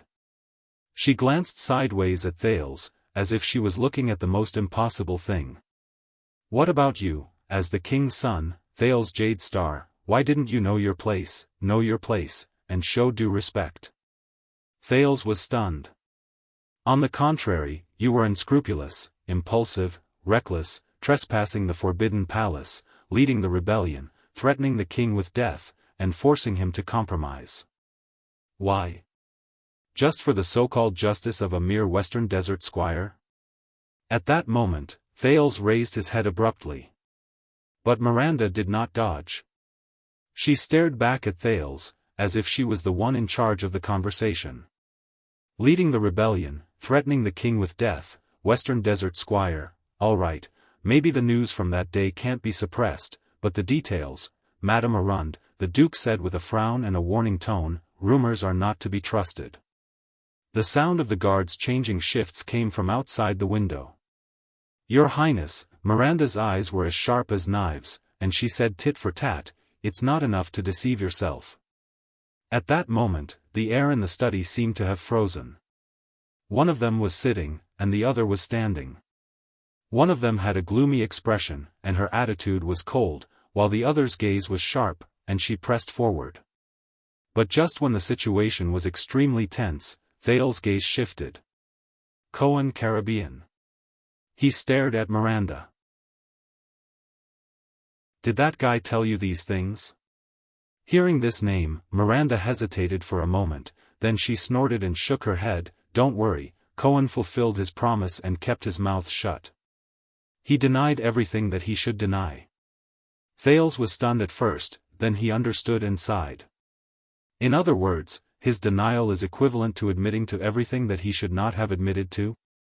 Yes, something along the lines of, I didn't lend my sword to the prince, nor did I follow him into Renaissance Palace, and I'm not stupid enough to rebel, let alone see some brat threaten his father with suicide, and it has absolutely nothing to do with the previous royal banquet. So, Miranda, do you understand? As for the rest, with Miranda's brain, it was not a problem to deduce the truth. Miranda was silent for a while, as if she wanted to defend her friend, but in the end, she understood that it was useless. She could only sigh. We all know him. Thales could only sigh softly. The next time we meet, I want to beat him up. The Duke said helplessly. Then you have to queue up, Miranda pursed her lips. When she said this, Thales and Miranda could not help but look at each other and smile. It seemed that this was one of the few areas where they could find common ground. But this also made Thales sigh in his heart. His desperate gamble in Renaissance Palace had a far greater impact than he imagined. No, if that's the case, I can't bring Miranda along when I'm in danger. Together, Thales raised his head and became serious. You chose to join my team and pledge your loyalty to me, or as you said, to help me and support me. But do you know the price of doing so? Miranda chuckled softly. Of course. The daughter of the Arund family spread her hands and looked around. It's the same treatment you received after you were exiled by the king. Thales closed his eyes gently. No, you don't know, girl. You're far from it. Whether you succeed or fail, if you're not careful and make the slightest mistake, you may be overturned by the warhorse and abandoned by the carriage. Not only will you never be able to be crowned, you will also be surrounded by enemies everywhere you look. Even your life will be in danger. Thales tried hard to shake off King Kessel's words and tried again. I understand your current predicament and indignation, and I'm honored that you chose me as your answer. But please believe me, it's not that I don't want to help you, it's just that, you have a better way out than Star Lake Castle. But Miranda shook her head. I used to think that Broken Dragon Fortress was the way out. My best role model is there, isn't it? As long as I stay by Officer Sonia's side, learn her military strategy, inherit her reputation, shoulder her responsibilities, prove to the kingdom that I have the ability to wield the sword, prove that I am indispensable to ruling the Northern Territory, I can, but I was wrong. Miranda lowered her head and looked at the letter stamped with the 9-pointed star seal. She smiled sarcastically. Officer Sonia can teach me everything on the battlefield, but there are always some things that she can't teach me. She raised her head again and stared at the silent Thales. There are more things that I can't get on that battlefield. Thales looked at her with a complicated gaze. He could sense her determination at that moment. But the more determined she was, the more he felt that, those who are deceived by you and support you will gather into a rolling wave. They will use their reputation, stance, camp, interests, connections, situation, and everything else to force you to move forward. You will not be allowed to defend yourself, you will not be able to control them, and you will not be allowed to go back on your word. The two of them sank into a long silence. Then, Thales took a deep breath and broke the silence. I met Raphael in the Secret Intelligence Department not long ago. Miranda trembled a little. Although he doesn't admit it, he cares about you a lot. Can't even take a joke. When he thought of this, Thales could not help but smile. But this smile was very pale. It was just like Miranda's expression. Don't be like this, Your Highness, the swordswoman said slowly, but there was a hint of danger in her words. First, it was my father, then it was that man. With our status, we should not play this kind of amateurish and sensational game. But Thales ignored her. If Raphael were to see you right now, to see you bargaining with me, saying all sorts of things. As a member of the Secret Intelligence Department and a tool loyal to Renaissance Palace, what would he think? Most importantly, what would he do when he finds out? Thales stared straight at her. Miranda also stared at him quietly. Her gaze was frozen, and she sank into deep thought. But when she spoke again, she became the calm, indifferent, and aloof swordswoman. Thales Jade Star. I realize that you are not as cute as you were when you were young. Miranda stared at him coldly. So impulsive, so risky, so silly, so simple and direct. Thales frowned. He had a feeling that his persuasion had failed again. All right. At least I was cute. But there is one thing about you that has not changed, just like the others. In the next moment, Miranda's gaze turned cold. When will you see me as an independent and complete person? Thales, who was sighing, was stunned when he heard this. And not as someone's daughter, someone's friend, someone's lover, someone's wife, or someone's future mother? Thales stared at her blankly. A complete person. If you can't even do this, Your Highness, why don't you just keep the most utilitarian and callous part of you? Miranda snorted coldly. See me only as a tool, a sword, and a chess piece. When he heard this, Thales trembled slightly. These words are so familiar. Let me do it, Your Majesty. Let me be your enemy, your spy, your chess piece, your bargaining chip, your sword. Utilitarian. Callous. At least that will make both of us feel better, Miranda finished her words coldly. Instead of putting on a hypocritical show of, I see you as a friend and, for your own good. For your own good. Thales clenched his teeth. She was very determined. The voice in his heart rose. She won't give up. In other words, she asked for it, and it has nothing to do with anyone else, right? Thales subconsciously clenched his fists, his fingertips touching the scar on his palm. And you have to do this. Like she said, keep the most utilitarian and callous part. The voice in his heart reminded him, compared to your pitiful friendship with her, think about King Kessel, think about the covenant you made with him. Think about the path you want to take, think about what kind of chaotic future constellation will usher in if you don't intervene and let the Iron Hand King do whatever he wants. Conflict, contradiction, war. How much will it cost, how much blood, how many families will be destroyed? And she's right. She will become a good sword, a good chess piece. In the next second, Thales suddenly opened his eyes. Very good. The look in his eyes was cold and dark. The sin of hell's river flowed faster in his veins. Miranda Arund, if you have thought through everything and are determined to serve me loyally, of course, I will welcome you with open arms. Hearing that, Miranda slowly raised her head. Her gaze was as sharp as a sword. Thales' tone changed, as if winter had suddenly arrived. But you have to know, you are not the first person to come to me. The Duke of Star Lake's visitor list for the past few months is so thick that it can be used as toilet paper. With me, you can lock onto your enemy, the flag of the anti-king flies high, and anyone who gathers under it will fall into the trap and be caught in one fell swoop. Thales's expression was cold, and his words were callous.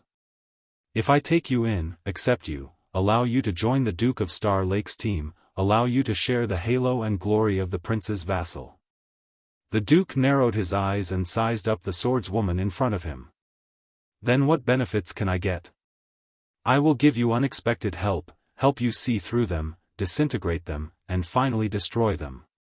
Thales forced himself to laugh coldly and said in an unfamiliar tone, as you said, apart from the value of being a wife and mother, or what you asked for, a more utilitarian one is to satisfy lust and reproduce, and a more callous one is to be a body and womb. The prince's words were frivolous and presumptuous. Miranda subconsciously clenched her fists. Thales bent down on the study table and rested his elbows on his knees. He felt the coldness that made him extremely uncomfortable, and the corners of his lips curled up. What else can you give me? A dark cloud floated across the sky and blocked the sun. The ripples on the Star Lake dimmed, leaving behind only a deep darkness. Miranda's expression became solemn. So, this is a deal? Thales crooked his finger. I took your suggestion and only kept the most utilitarian part. With a heart full of discomfort, he brazenly sized up Miranda. Does this make you feel better, my dear Mira? Mira. Miranda tensed up. This is clearly a nickname that is intimate, but it sounds, even Cohen does not dare to call me that, she said coldly. Thales snorted, and his gaze immediately turned cold. So, I am not Cohen, but your master. If you want to stay, you better get used to it as soon as possible, Lady Mira. Miranda stared at Thales and furrowed her brows tightly. She was silent for a long time. And Thales was also happy with the peace and quiet. He did not rush her. A few seconds later, Miranda unclenched her fists and smiled unexpectedly. Very good, I like deals. The swordswoman licked her chapped lips, as if she was licking the blood of her prey. It makes everything direct, simple, naked, and bloody. Thales was stunned at first, but then he smiled as well. You know, I was thinking that if Raphael knew about our conversation right now, Thales shook his head and said sarcastically, he would definitely kill me. Then, he, or anyone else, would have to step over my longsword first. Miranda said coldly. Or a corpse. The two people in the study looked at each other, as if they were swords clashing. This is the first benefit that my loyalty has brought you, Your Excellency. Thales looked at her expression and was silent for a moment. Yes, your martial arts skills are not bad. The Duke saw her raise her eyebrows and could not help but change his words. In fact, they are quite good. But he immediately sneered in disdain. But do not forget, the Star Lake Guards are elites carefully selected from the Royal Guards. Most of them have the title of Royal Knights, and they are all heroes. Thales spoke as usual. His face was not red, and he was not out of breath. I do not lack elites under my command. There are people in Star Lake Castle who are on par with you, or even better than you. Somewhere in the castle, a guard captain sneezed violently. This damn cat fur. Miranda did not answer, but her expression was solemn. Thales straightened his back and sneered. And they can go through fire and water for me without hesitation. Even if they want to rebel, they will not even bat an eyelid. Miranda swallowed hard. Thales stared at his opponent, and the corners of his lips curled up slightly. My dear Mira, if you want to participate in the game, you have to pay more. More. Chapter 649. Miranda was silent for a long time, but her gaze never left the Duke of Star Lake, as though she was still getting used to Thales's behavior. You said that you have no lack of elites under your command, and that you're even better than me? A few seconds later, Miranda said disdainfully, but as far as I know, that duel of 2 against 1, those were the weakest 2 in the Star Lake Guards. Thales interrupted her firmly to prevent her from digging up his past. At the same time, he felt sorry for Ness and Bastia. Others aside, my personal guard captain, Lord Tormund Mallows, also known as the Sharp Blade of Terror, can suppress both of them with one hand. Achoo, there's more and more cat hair.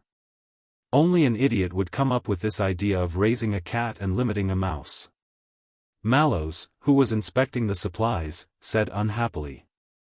In the study, Thales sneezed softly and rubbed his nose. Terror, Sharp Blade? Miranda repeated the word, a puzzled look on her face. Thales' expression was solemn. That is Lord Mallow's nickname. All the Northlanders, no, all the Constellatiates. What I mean is, all the enemies who have suffered losses in his hands, whether it is the Extensions or the Constellatiates, call him that behind his back. Miranda furrowed her brows. Thales sneered. A hint, don't mention it to his face. Mallows doesn't like this nickname, he'd rather die than admit it. Miranda thought about something, her expression gradually turning solemn. The Mallows family was once part of the 7 Jade Star attendants, nicknamed Razor, I know that. But Sharp Blade of Terror? In that case, Lord Mallows is skilled in swords and sabers? Or short-range daggers? Thales had to cough more frequently. Well, why don't you spar with him some other day? But let me warn you in advance, as my most trusted guard captain, Lord Mallow's martial arts skills are unfathomable. Even the most powerful and terrifying powerhouse in the world would only have a 50-50 chance of winning if they were to go against him. Why do I feel like you're exaggerating? No, I'm just emphasizing that the martial arts skills you're so proud of are not rare here. Hearing this, Miranda was silent for a while, but she quickly continued. Not just martial arts. Considering the discord between you and Duke Zayn, Your Highness, no matter what your purpose in going to Jade City is, you will definitely be hindered in all aspects. It will not be as smooth as going to the capital or Dragon Cloud City. Thales remained silent. Actually, things did not go very smoothly in the capital and Dragon Cloud City either. But she was right. His goal in going to Jadeite City was not only dangerous, but it was also very tricky. He needed more capable people. And we worked together in Dragon Cloud City. You know what I'm capable of other than using a sword. Miranda's gaze became shrewd. There are some difficult problems that can be solved by me. It will be more reliable and effective than handing them to Wuxia, Mute, the boy from the Doyle family, or that big man with a zombie face. Wuxia and Ralph. Doyle and Glover. Thales recalled the encounter at Red Street Market and Laurel Club that day. He could not help but frown. Accept me, and you will receive my identity and surname. Miranda saw a slight change in Thales' expression, and she continued to increase the stakes. Your Highness, although you are the heir to the supreme throne, ever since the royal banquet and the prince's accident of breaking into the palace, you have affected the interests of many people. You are in a whirlpool, and you will be blamed at every turn. You have also drifted further and further away from Renaissance Palace. So far, there has not been a suzerain who has enough power to stand out and declare their allegiance to you, to support you, and to endorse the rights you deserve. Thales thought about it. Perhaps you do not know, but my sword is the ancient sword passed down in the family of the Duke of Western Desert. Cohen's cousin, Count Derek Chroma of Wingfort, escorted me all the way back to the capital. And the legal heir to the Count of Brave Souls Fort, Paul Bosdorf of the Black Lion family, is outside right now, on guard duty for me. The Duke of Star Lake shrugged nonchalantly. And their family even gave me an extra-large 9-pointed star flag. The workmanship is exquisite, and the materials are great. When it flutters, it shines with silver light. It's very awe-inspiring. I like it very much. Miranda thought for a while and quickly found the corresponding memory. Paul Bosdorf? You mean the guy who was beaten up with a broom on his first day in the capital? It's not as serious as a pig's head. It's just a scratch. Wait, how did you know? Miranda sneered. But unfortunately, Paul's father, Count Louis, is still in his prime. He is not in prison, nor has he lost all of his authority. He cannot leave behind a huge power vacuum so that his heir can become the hottest future count who is closest to the throne. That's easy. I'll just kill his father later. Thales's expression did not change, and his heart did not beat so violently. Miranda ignored his terrible sense of humor and said in a serious tone, "As for a sword and an escort, only a fool would think that this is an unbreakable and sincere alliance." Thales pursed his lips. Miranda's gaze turned sharp. But unlike other families, Arund is in a special situation. The Duke of the Northern Territory is in prison and has no hope of returning. The throne is empty, and my status as his only daughter and first heir is especially crucial. She took a step forward. Having me in your camp is equivalent to having the entire Northern Territory in the future and the Arund family, the head of the 6 great clans. This is an unprecedentedly obvious signal, and it is also an important bargaining chip for you to gather your people and power again after you were exiled by the king out of jealousy. Make a comeback? You make it sound like I've ever made a comeback. Thales fell into deep thought. Based on this alone, my value to you is greater than everyone in this castle. And I have yet to mention the reputation and experience I have accumulated in Broken Dragon Fortress over the years. Thales was silent for a while. I admit that what you said is not without reason. The Duke of Star Lake curled his lips and shook his head. But there are quite a few flaws. For example, you may not be able to inherit your father's position. Miranda's expression tensed. Thales smiled. A long time ago, there was a little Loli, the old witch was the same. We agreed that she would help me ascend to the throne, and I would help her regain her power. Thales said with a nostalgic expression. But the cooperation broke down, she betrayed me. Miranda's gaze shifted. For many years, I resented her for breaking her promise, but it was only after I discussed it with Old Wu, with my teacher, that I understood that the cooperation was destined to fail. Miranda sensed the coldness in Thales' words, and she could not help but shudder. Thales sneered and placed his hands on the desk. You see, I have to ascend to the throne first before I have the strength to help her regain her power, but she has to regain her power first before she has the strength to help me ascend to the throne. The prince's gaze turned cold. With this, aren't we just 2 empty promises that act as guarantees for each other? It all depends on which side can't hold themselves back first, and whose credibility goes bankrupt first. Miranda tensed up. At that moment, the prince's gaze seemed to be sharp, and it made the Pegasus music in her body start to circulate. Martial arts, brains, and your so-called illusory status, I do not lack any of them.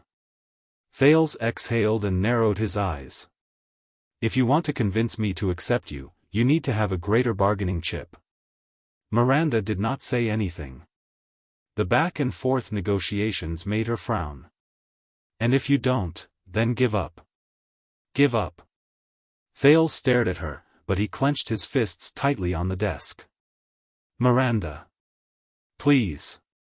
Star Lake Castle does not keep idle people, or are you willing to offer yourself as my pillow and warm my bed? Thales' tone was frivolous and exaggerated, full of sarcasm and disdain. Miranda did not say a word, but she clenched her fists tightly. Please, stay away from me. Thales looked at her quietly, and there was still a cold smile on his face.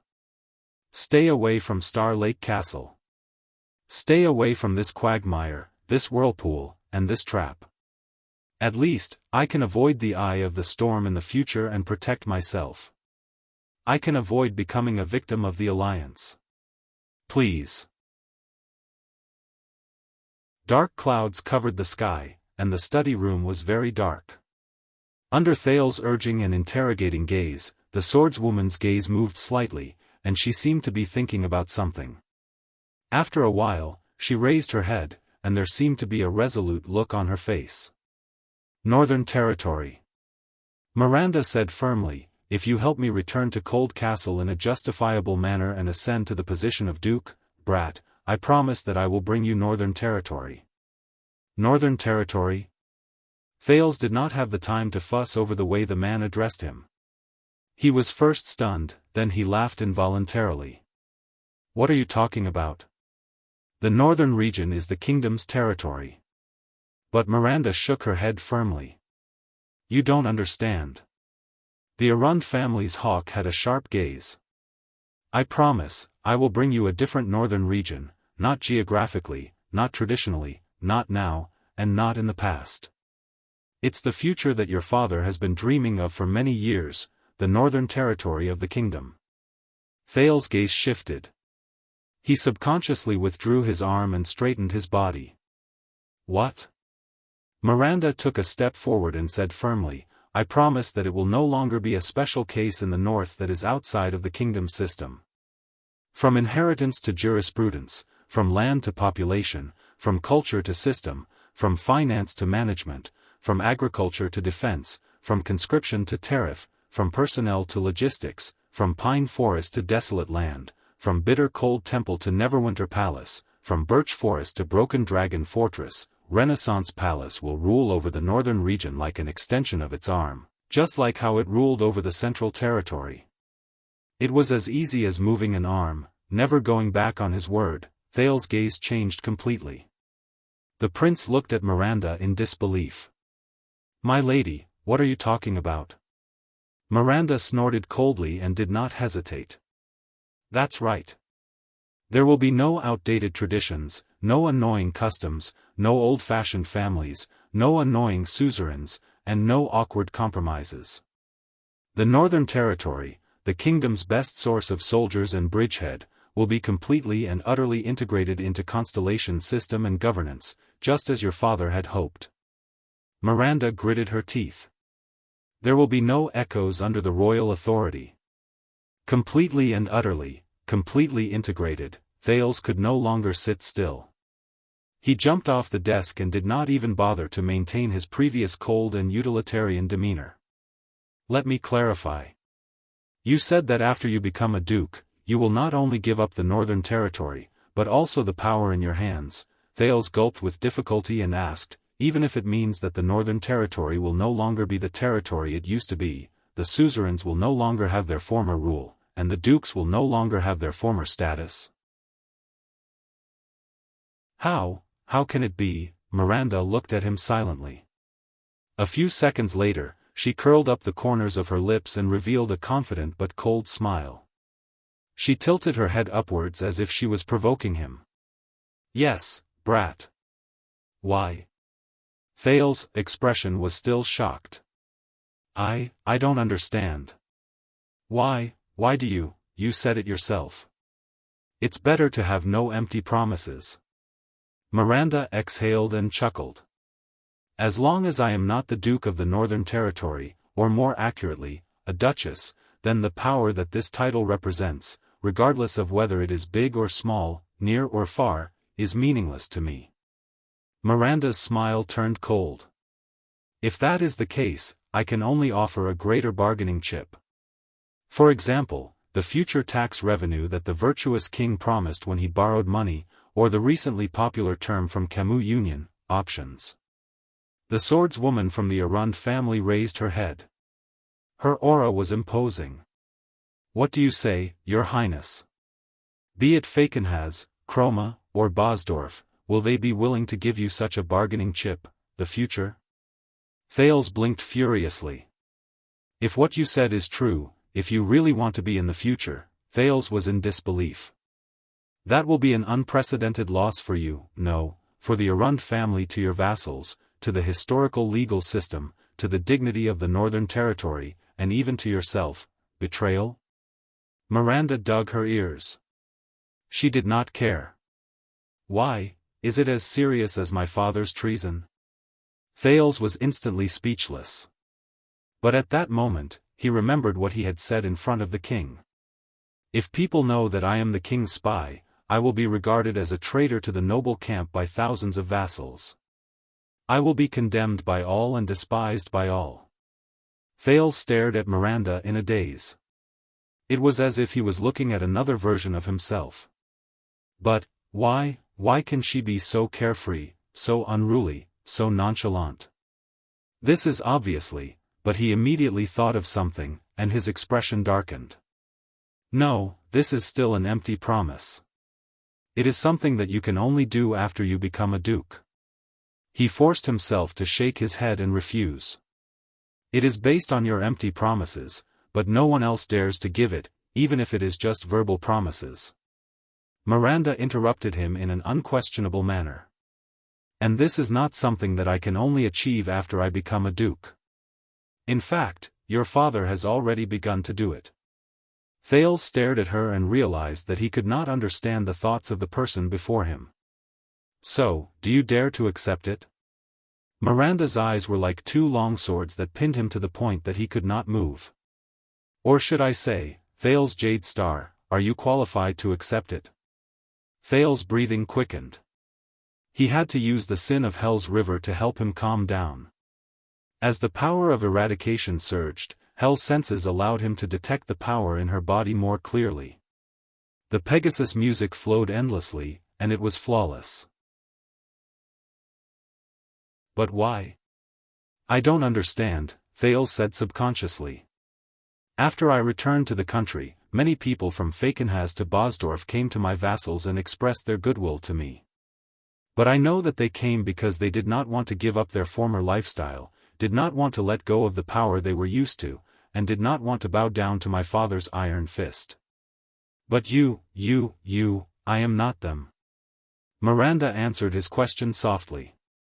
Arun Soaring Eagle was once a priceless ancient sword of the Empire, but it was broken many times and recast a few times.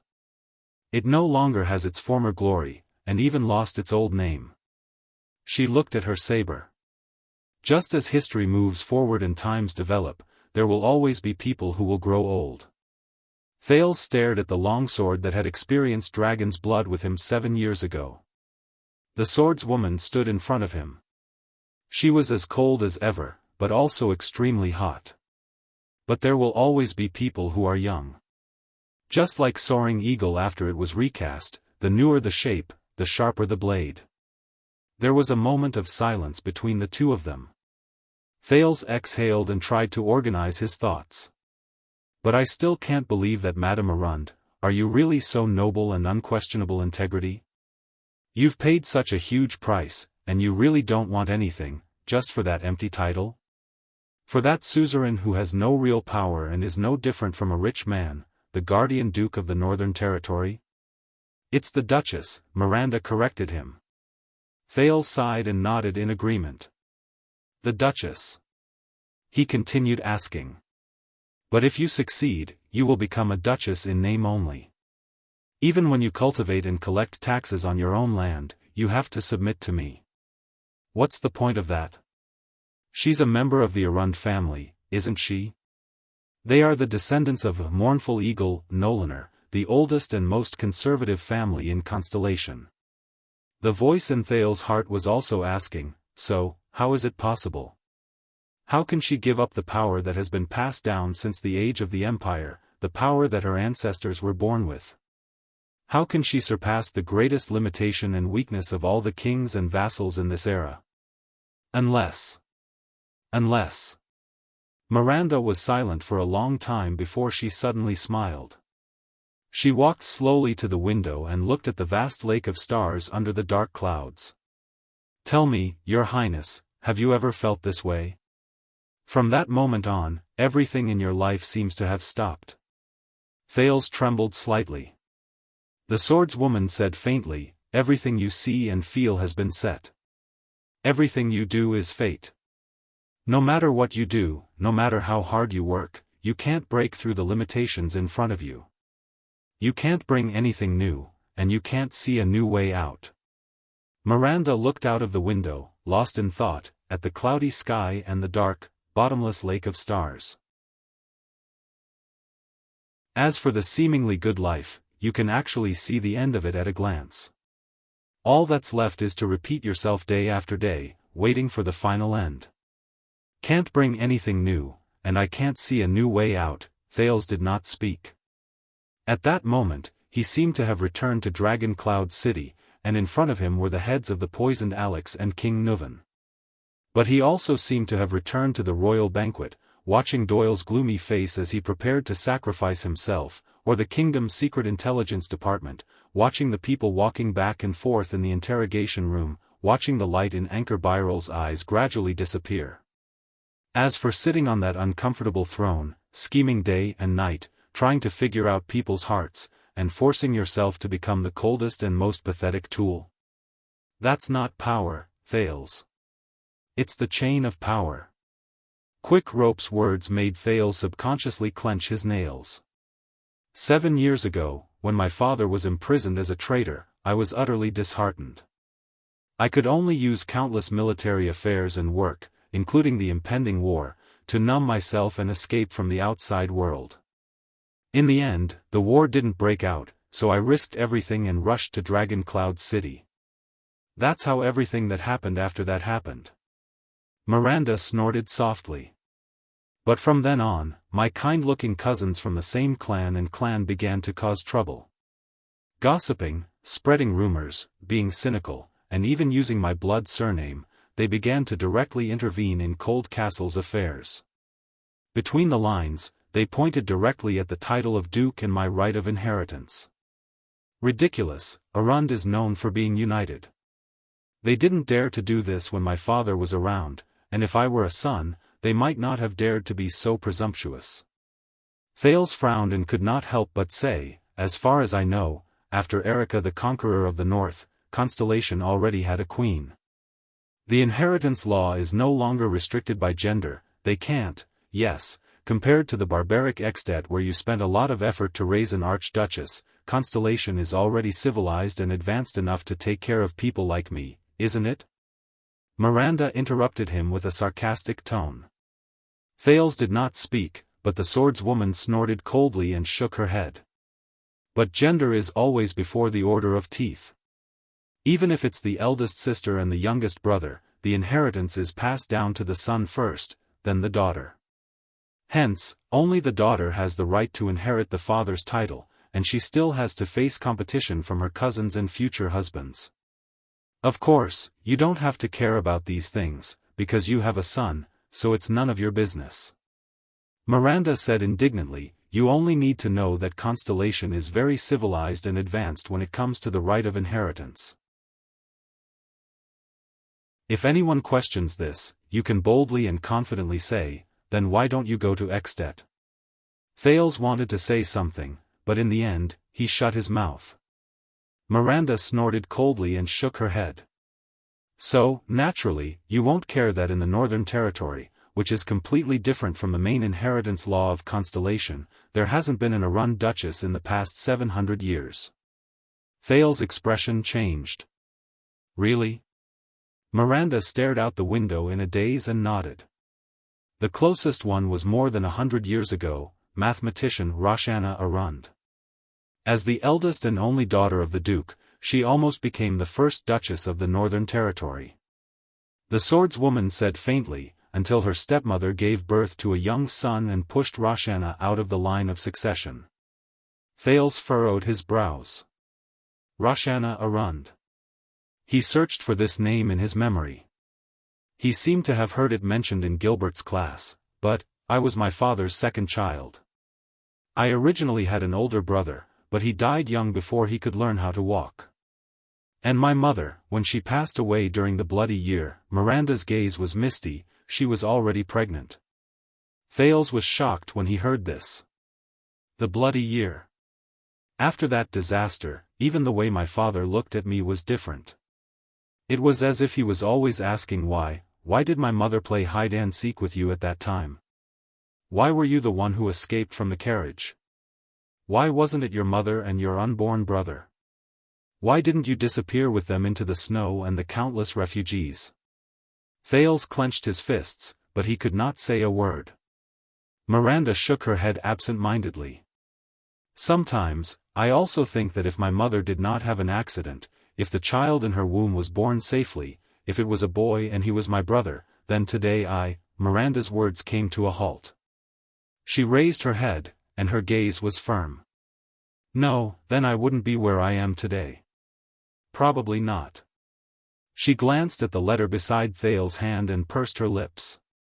Even if she did, she would probably be sitting happily in Cold Castle with your greeting letter and portrait pressed against her chest.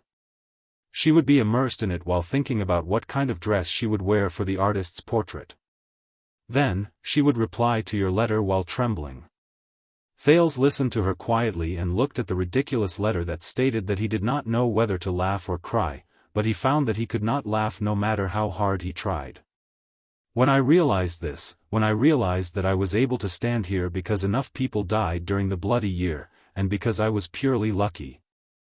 I felt as if a cage had descended from the sky and enveloped me, blocking my upper limit, and isolating me from the outside world. And no matter where I went, I could only see the walls of the cage, and the world beyond the walls that I could never touch. Miranda subconsciously gritted her teeth. I was able to stand here because enough people died during the bloody year, and because I was purely lucky. Thales listened to these words quietly, but his thoughts seemed to have traveled through time to see the Jade Star family tomb in Renaissance Palace, and the stone jars and jars. The room became quiet. After a long period of silence, Thales continued her sentence. There was also a deep sense of disappointment in his words. And no matter how you overcome the obstacles, you are trapped in it, unable to free yourself. Miranda turned her head and glanced at him. She seemed a little surprised. But she nodded slowly. Teacher Chartier from the Tower of Eradication said that this is probably the feeling of the heart of the sword reaching a bottleneck, and being unable to move forward. It's not that the world has stopped, or that life has become worse. In fact, the world has always been like this, and so has life. It's that your experiences have changed, your realm has increased, your horizons have been broadened, and you have seen more, broader, higher, and more complicated things. Miranda's gaze was absent-minded. It's just that some people encounter it early, and some people encounter it late. Some people are very lucky, but also very unlucky. They never encounter it, or when they encounter it, they choose to turn a blind eye to it. Thales sighed. The heart of the sword. I heard Cohen say something similar. The Tower of Eradication's theory? Speaking of their mutual friend, Miranda chuckled and shook her head. So I want to see, I want to try, I want to take a step forward, and see if the world is really as she said. Thales was puzzled. Who? Miranda smiled, but did not answer. But she turned around and faced her back against the shadows outside the window. I'm not Cohen, who can only hug a torch tightly in the wind and snow, shivering and sniveling, while muddle-headedly repeating everything he doesn't know is meaningful. I'm also not Raphael, who deliberately ignores the doubts in his heart, who convinces himself and brainwashes himself, who believes when the heavens are about to bestow a great responsibility, they will first F***CKU, and who sees suffering and asceticism as a way out. Thales frowned when he heard that. In the face of the day before the bitter cold winter, I'm not stupid enough to face the wind and snow head-on, but I'm also unwilling to become a slave of frost. Miranda narrowed her eyes. The sorrow in her eyes faded and was replaced by determination again. I will find my own way out. This is me, this is me, this is the King Miranda Arund. The swordswoman looked at the Duke of Star Lake with determination, and the latter could not help but respond with a straight face. This is the meaning of this. I am my own master, the Sword of Neverwinter of Broken Dragon Fortress. In the next second, Miranda reached for the saber leaning against the windowsill, and hung it on her belt again. Eagle Soaring Fortress. Miranda's voice was cold, and her eyes were spirited. Northern Territory, Neverwinter.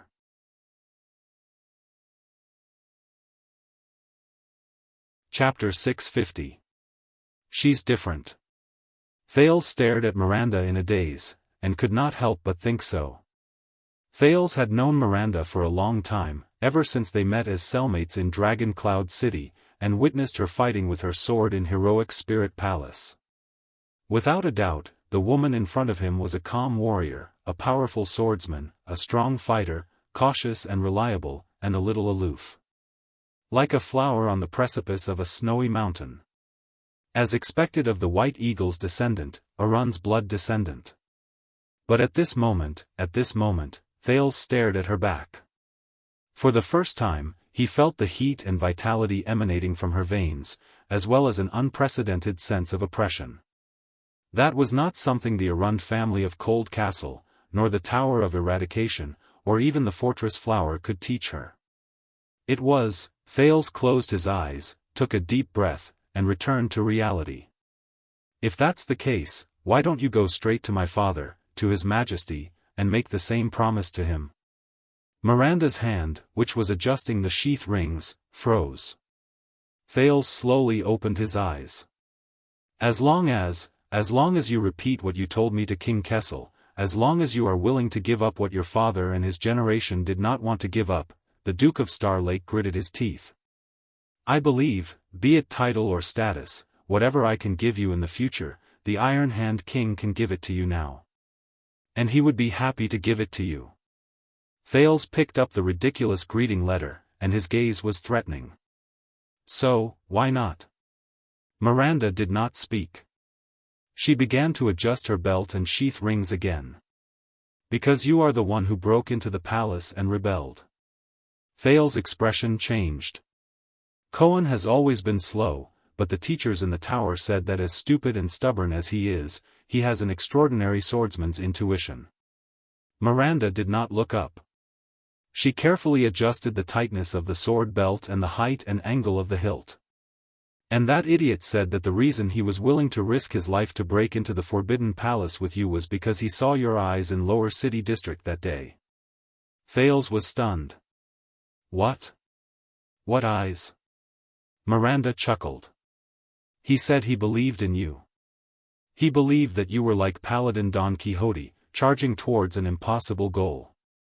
Thales was stunned. Don what? Miranda adjusted her sword belt and shrugged nonchalantly. I don't know. I've never heard of this knight. But when Cohen said this, he had stayed up all night and was dozing off while flipping through the files. He probably got confused with the name in one of the files. At that moment, Thales' expression froze. But Cohen said that he believed that what you wanted to do at that time was more correct and more important than being loyal to the Emperor. So, even if you wanted to barge into Renaissance Palace, although he was hesitant, he did not reject it. Just like Dragon Cloud City all those years ago. Thales trembled slightly. Miranda raised her head and looked straight into his eyes. That's why I know that even after 7 years, you're still different from your father. You don't approve of the king's methods, be it forcing my father to rebel, setting up a shocking plot in Dragon Cloud City that is stained with blood, or the ominous conflict at the border in Western Desert a few months ago, or other filthy things I don't know about. The swordswoman stared at Thales seriously. You, Thales Jade Star, you want to be different. At that moment, Thales felt his heart skip a beat. Different, double quotes. Thales, become a king, because I believe that you will be better than them and the other kings. You can prove that even in the shackles of power, there is a different way of living. Thales looked at Miranda in front of him and subconsciously clenched his fists. Damn you, quick rope. You bastard. Different way of living? That's easy for you to say. Thales took a deep breath. He tried. He tried hard. He tried to abandon his emotions and weakness. He only saw Miranda as an ambitious vassal after an ordinary noble. He thought that he could pull her into a trap without being blamed. But now, the current Miranda, at that time, no matter how noble Jade Star is, he will not be able to save you. Constellation is too big for you. Even the king will not be able to protect you. Thales' gaze was bitter. His original determination wavered a little at that moment. The Duke had no choice but to take a deep breath to calm his agitation. Do you think that I can finally bring you what you want? No, you can't. Unexpectedly, Miranda shook her head. This is a battle that belongs to me alone. You are at most a stepping stone. Stepping stone, humph. Thales nodded sarcastically. You really know how to talk. But compared to your father, the swordswoman said coldly, perhaps you are a little more solid. By the way, your acting just now was terrible. My dear Mira, if you want to participate in the game, you have to pay more. You don't even know how to pretend to be a pervert, Miranda said in disdain, virgin. But Thales was not interested in bickering with her. At that moment, he felt complicated. He lowered his head gloomily. Mira, Thales said in a daze, what have you encountered all these years? What made you become who you are now? Hearing that, Miranda froze. A lot. She spoke slowly. Countless scenes flashed in her eyes. So many that I don't even want to count them. But it was only for a moment. She quickly regained her determination and became that stubborn swordswoman again. But when I look back, I realize that everything started from that night. That night? Thales thought of something and looked up in surprise. Miranda nodded slightly, confirming his doubts. That night in Dragon Cloud City. Thales' eyes widened. Dragon's blood. Both the people we met that day, Miranda said, looking straight at him, and the things we did. And don't call me Mira. But Thales did not hear the rest of what she said. He only stared at Miranda in a daze. Is there always a moment in your life when you inadvertently look back on the past and realize that the decisions you made based on local conditions and adaptability would bring about such a significant, far-reaching, and even change everything? Before he knew it, the dark clouds that covered the sky had dispersed. The star lake became blue and clear again. It was sparkling. After an unknown amount of time, Thales exhaled. With an emotion that he could not completely understand, he said, whether it was bitterness, relief, or helplessness, but you just said, Mira, that you want to make a deal with me, and that you want to keep the most utilitarian part? Miranda thought about it and suddenly smiled. Yes, I want to use the most utilitarian part of myself in exchange for the most ideal part of you. In this way, you are the one who is at a disadvantage. Now, other than don't call me Mira, do you have any other questions? But Thales only stared at her saber in a daze. Mira? Miranda sighed and was about to speak. I actually have ulterior motives for going to Jade City on this trip, and I even harbor ill intentions, Thales said absent-mindedly. Miranda was startled, but she still nodded. I know. Don't call me Mira, I want to deal with Zayn, shove him head first into my toilet bowl, and flush him into the moat. Miranda frowned. I know. I said don't, so, if you come with me, it is very likely that you will have to do something, not so glorious. I know. Miranda could not help but raise her voice, but in the end, she could not help but sigh. Don't call me that again, fine, so does this mean that you agree? Thales slowly raised his head and released a haggard but relieved smile. Miranda was a little surprised by this. I understand, Mira, the question you asked me the moment you came in, the Duke said softly. Miranda was startled. What question? The Duke of Star Lake also came to the window and stretched. About Roshana Arund, I just remembered her story. Miranda's gaze moved slightly. Thales looked at the boundless Star Lake and sighed. In history, mathematician Roshana entered the Renaissance court and eventually became the queen of the virtuous King Mindis III. She was in charge of the royal family's finances, and even helped the newly established Department of Finance calculate the income and expenditure, and negotiated the accounts with the virtuous king's creditors. Because of this, people called her the Shrewd Queen, and from then on, the story of how the king and queen knew each other well, and how they lived in harmony. Thales quietly gazed at the intoxicating scenery before him. I was wondering why Gilbert always liked to tell me such nonsense in class. In the end, he was urging me to get married. But she did not do it willingly, the swordswoman said. Thales was startled. Miranda leaned on the windowsill with him and looked at the blue sky in the central territory. Ever since the birth of his youngest son, the old duke was worried that his eldest daughter's status would be too high, and her ability and personality would be too strong, which would benefit her future husband's family too much. He was also worried that she would bear a grudge because she lost her right of inheritance, which would be detrimental to her younger brother and the family. So, he gave Roxana two choices. Miranda's voice was faint. She could either marry a knight of humble birth with a large amount of dowry to eliminate the threat of her husband's family in the future, or she could directly abandon her family name and right of inheritance and leave Cold Castle, depriving her of the possibility of interfering with the family through blood ties. Thales was shocked. Is this part in the records about the shrewd queen? Miranda's gaze was mournful. Roxana, who was strong-willed by nature, chose the second option, which led to the subsequent story. She did not become the queen because she was born in Arund, but because she became the queen. The Arund family suddenly remembered her, and rushed to add her back into the family tree, announcing to the world that the new queen's surname was Arund. Thales listened to the story in astonishment.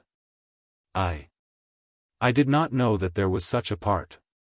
Miranda nodded.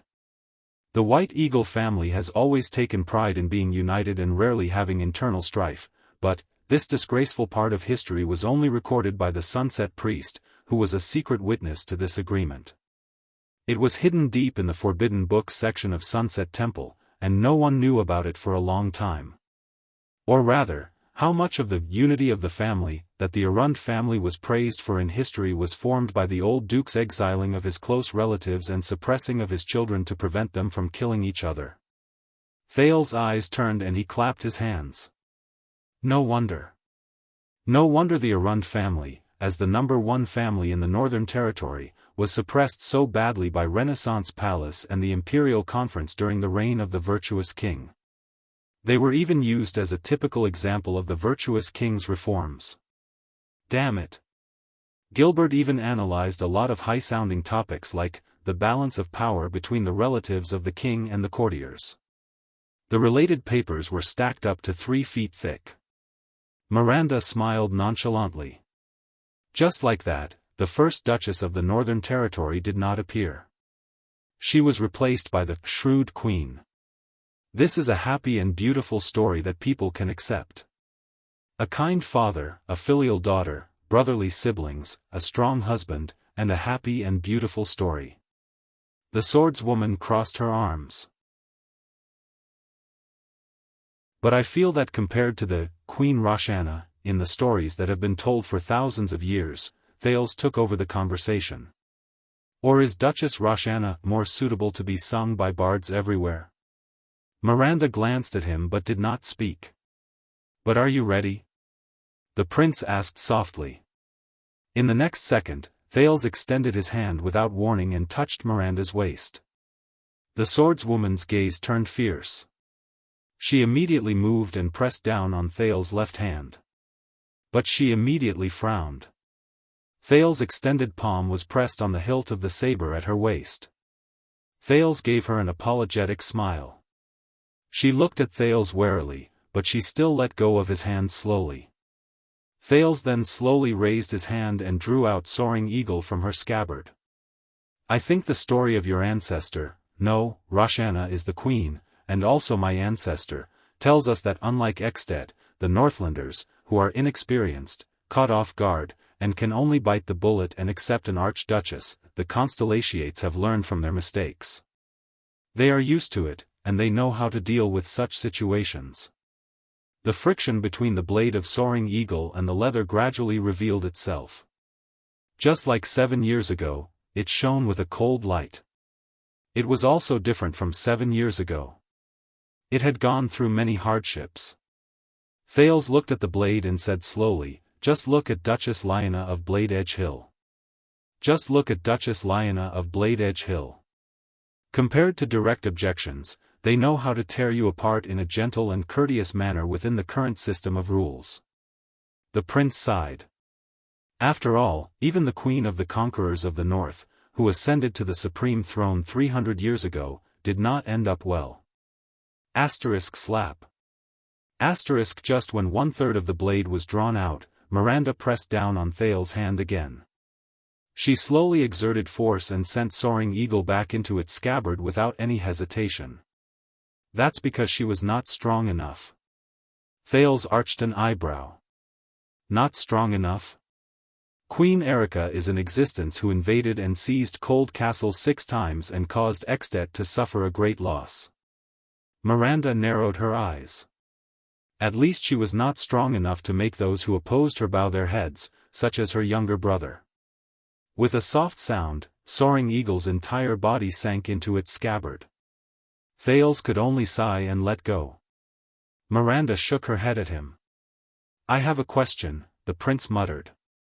"If I really wanted you to marry me and become my queen, then I would accept you and be willing to help you take back the Northern Territory." Miranda thought for a while.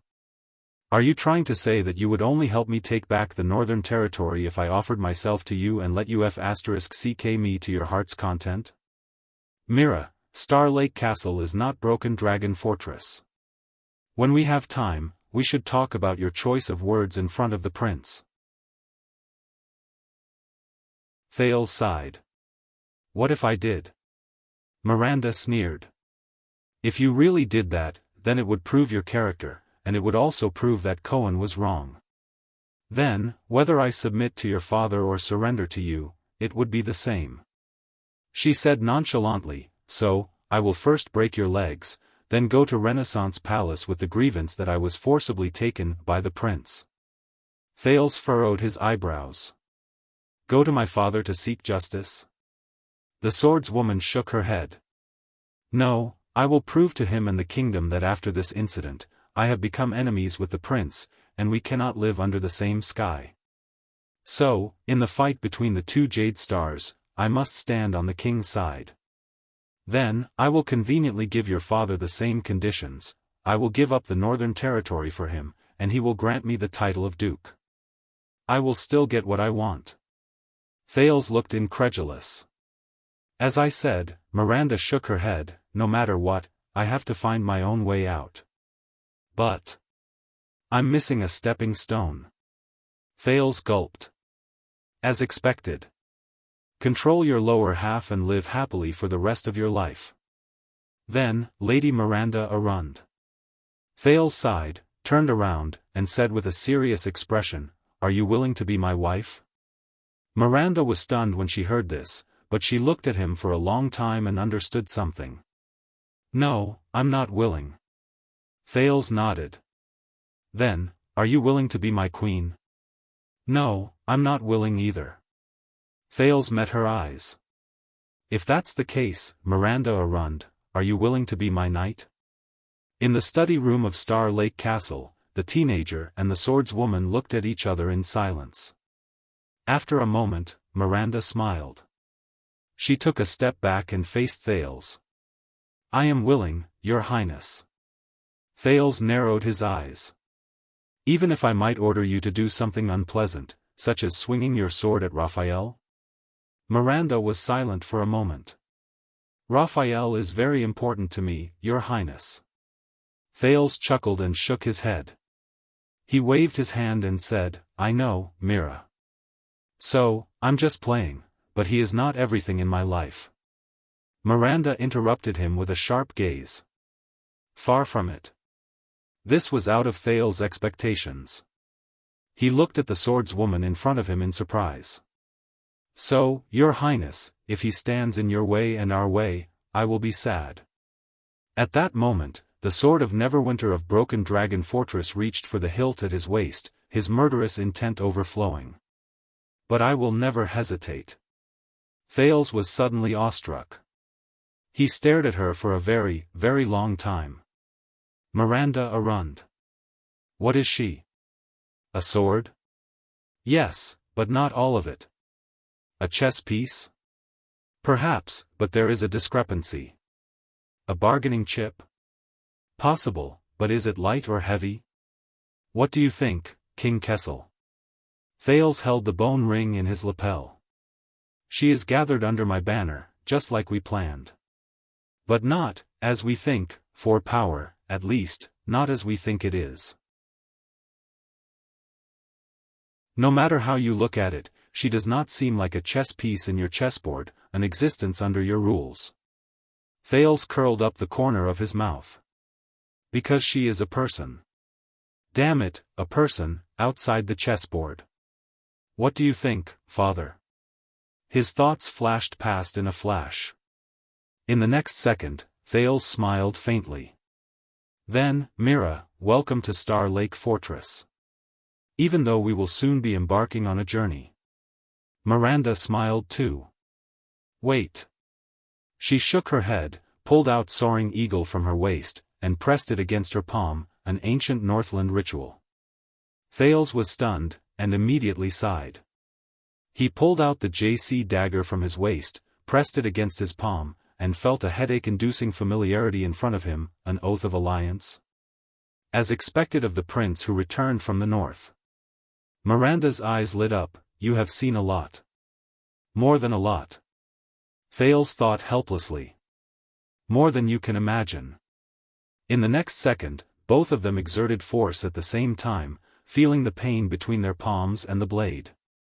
So, Thales Jade Star, from today onwards, I swear loyalty to you and serve you. Miranda put down Soaring Eagle and solemnly extended her hand. Blood flowed from her palm.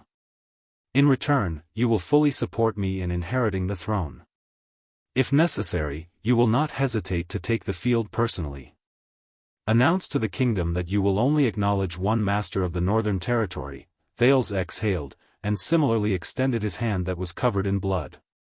He finished her sentence. Duchess Miranda Arund. With a clap, both of their palms clasped tightly. So, from today onwards, Thales was halfway through his sentence when he suddenly remembered the unpleasant memory of Gertoxa. He could not help but sigh. You have said what I wanted to say. As for what I did not say, blood flowed from their wrists. Thales gestured with his lips listlessly. Here, it's all in the blood. Miranda frowned, but still shook her hand in annoyance to seal the oath. But when he thought about it, Thales could not help but ask, are there any restraining measures, such as swearing a poison oath or placing a curse? What if someone betrays me? Miranda shook her head in disdain. She tightened her grip. There is only one situation where I will break my promise. When you are not strong enough. Damn it, it hurts a little. Thales looked at her suspiciously. Don't misunderstand, Your Highness. Although we have reached an oath, if you don't meet my expectations, or even drag me down, Miranda uncharacteristically blinked her eyes maliciously, I will abandon you without the slightest hesitation. Thales' smile was a little stiff. How heartwarming. The prince rolled his eyes. Then what if I betray you? In the next second, Miranda pulled her hand away, and Thales could not help but be pulled forward by her. The prince finally stopped moving. He was about to complain when he realized that Miranda was right in front of him at that moment. And they were so close that they could almost kiss each other. Thales could even see the swordswoman's eyelashes clearly, and he could also see the determination hidden behind her eyes. Your eyes, they are gray. How rare. Miranda observed him carefully and said faintly. Thales had a strange expression on his face. Is that so? Your eyes are also very beautiful, but Miranda's voice quickly turned cold. Remember, you are a descendant of Jade Star, and I am a descendant of Arund. It is unfortunate, but betrayal is destined to be a part of our lives. Miranda's gaze turned cold. Just like revenge. Thales froze. That's why, little brat, in the next second, the hostility on Miranda's face disappeared. It was replaced by a bright and beautiful smile that had never been seen before, but it made people feel a chill in their hearts. Before she turned to leave, she smiled and pinched Thales' stunned face. Be good, don't be naughty. Thales was dumbfounded and exasperated. I am your master. You have to have the attitude of a subordinate, understand? Star Lake Castle is not a place outside the law. With an expression on his face, Doyle walked into the study and watched in surprise as Miranda left with a smile on her face. Could it be? Wow, Your Highness. Doyle seemed to have understood something.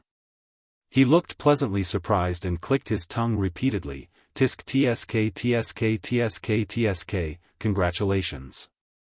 Thales looked at him suspiciously. What's wrong? What are you congratulating me for? Nothing, it's just, hee. In the next second, Doyle quietly pointed at Miranda's back and proudly gave her a thumbs up, revealing an evil smile that said everything without saying a word. Awesome. At that moment, Doyle's smile was so bright, so dazzling, and so sincere.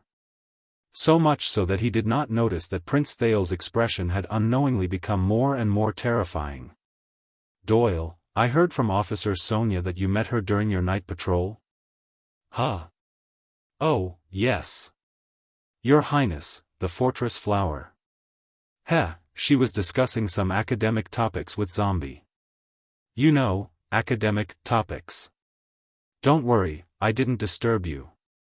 He, after all, it's an important diplomatic victory for Star Lake Castle. That night, Star Lake Castle was not peaceful. It was said that the Duke, who had always been good-tempered, was enraged. He personally instructed Penal Officer Patterson to execute the most horrifying and inhumane punishment since the establishment of the Star Lake Guards, First-Class Vanguard Officer Danny Doyle, or D, as soon as possible, confiscated the teddy doll on his bed. You're tuning in to the Unparalleled SwordWill YouTube channel. Don't forget to subscribe and join us on this journey to catch the most captivating stories.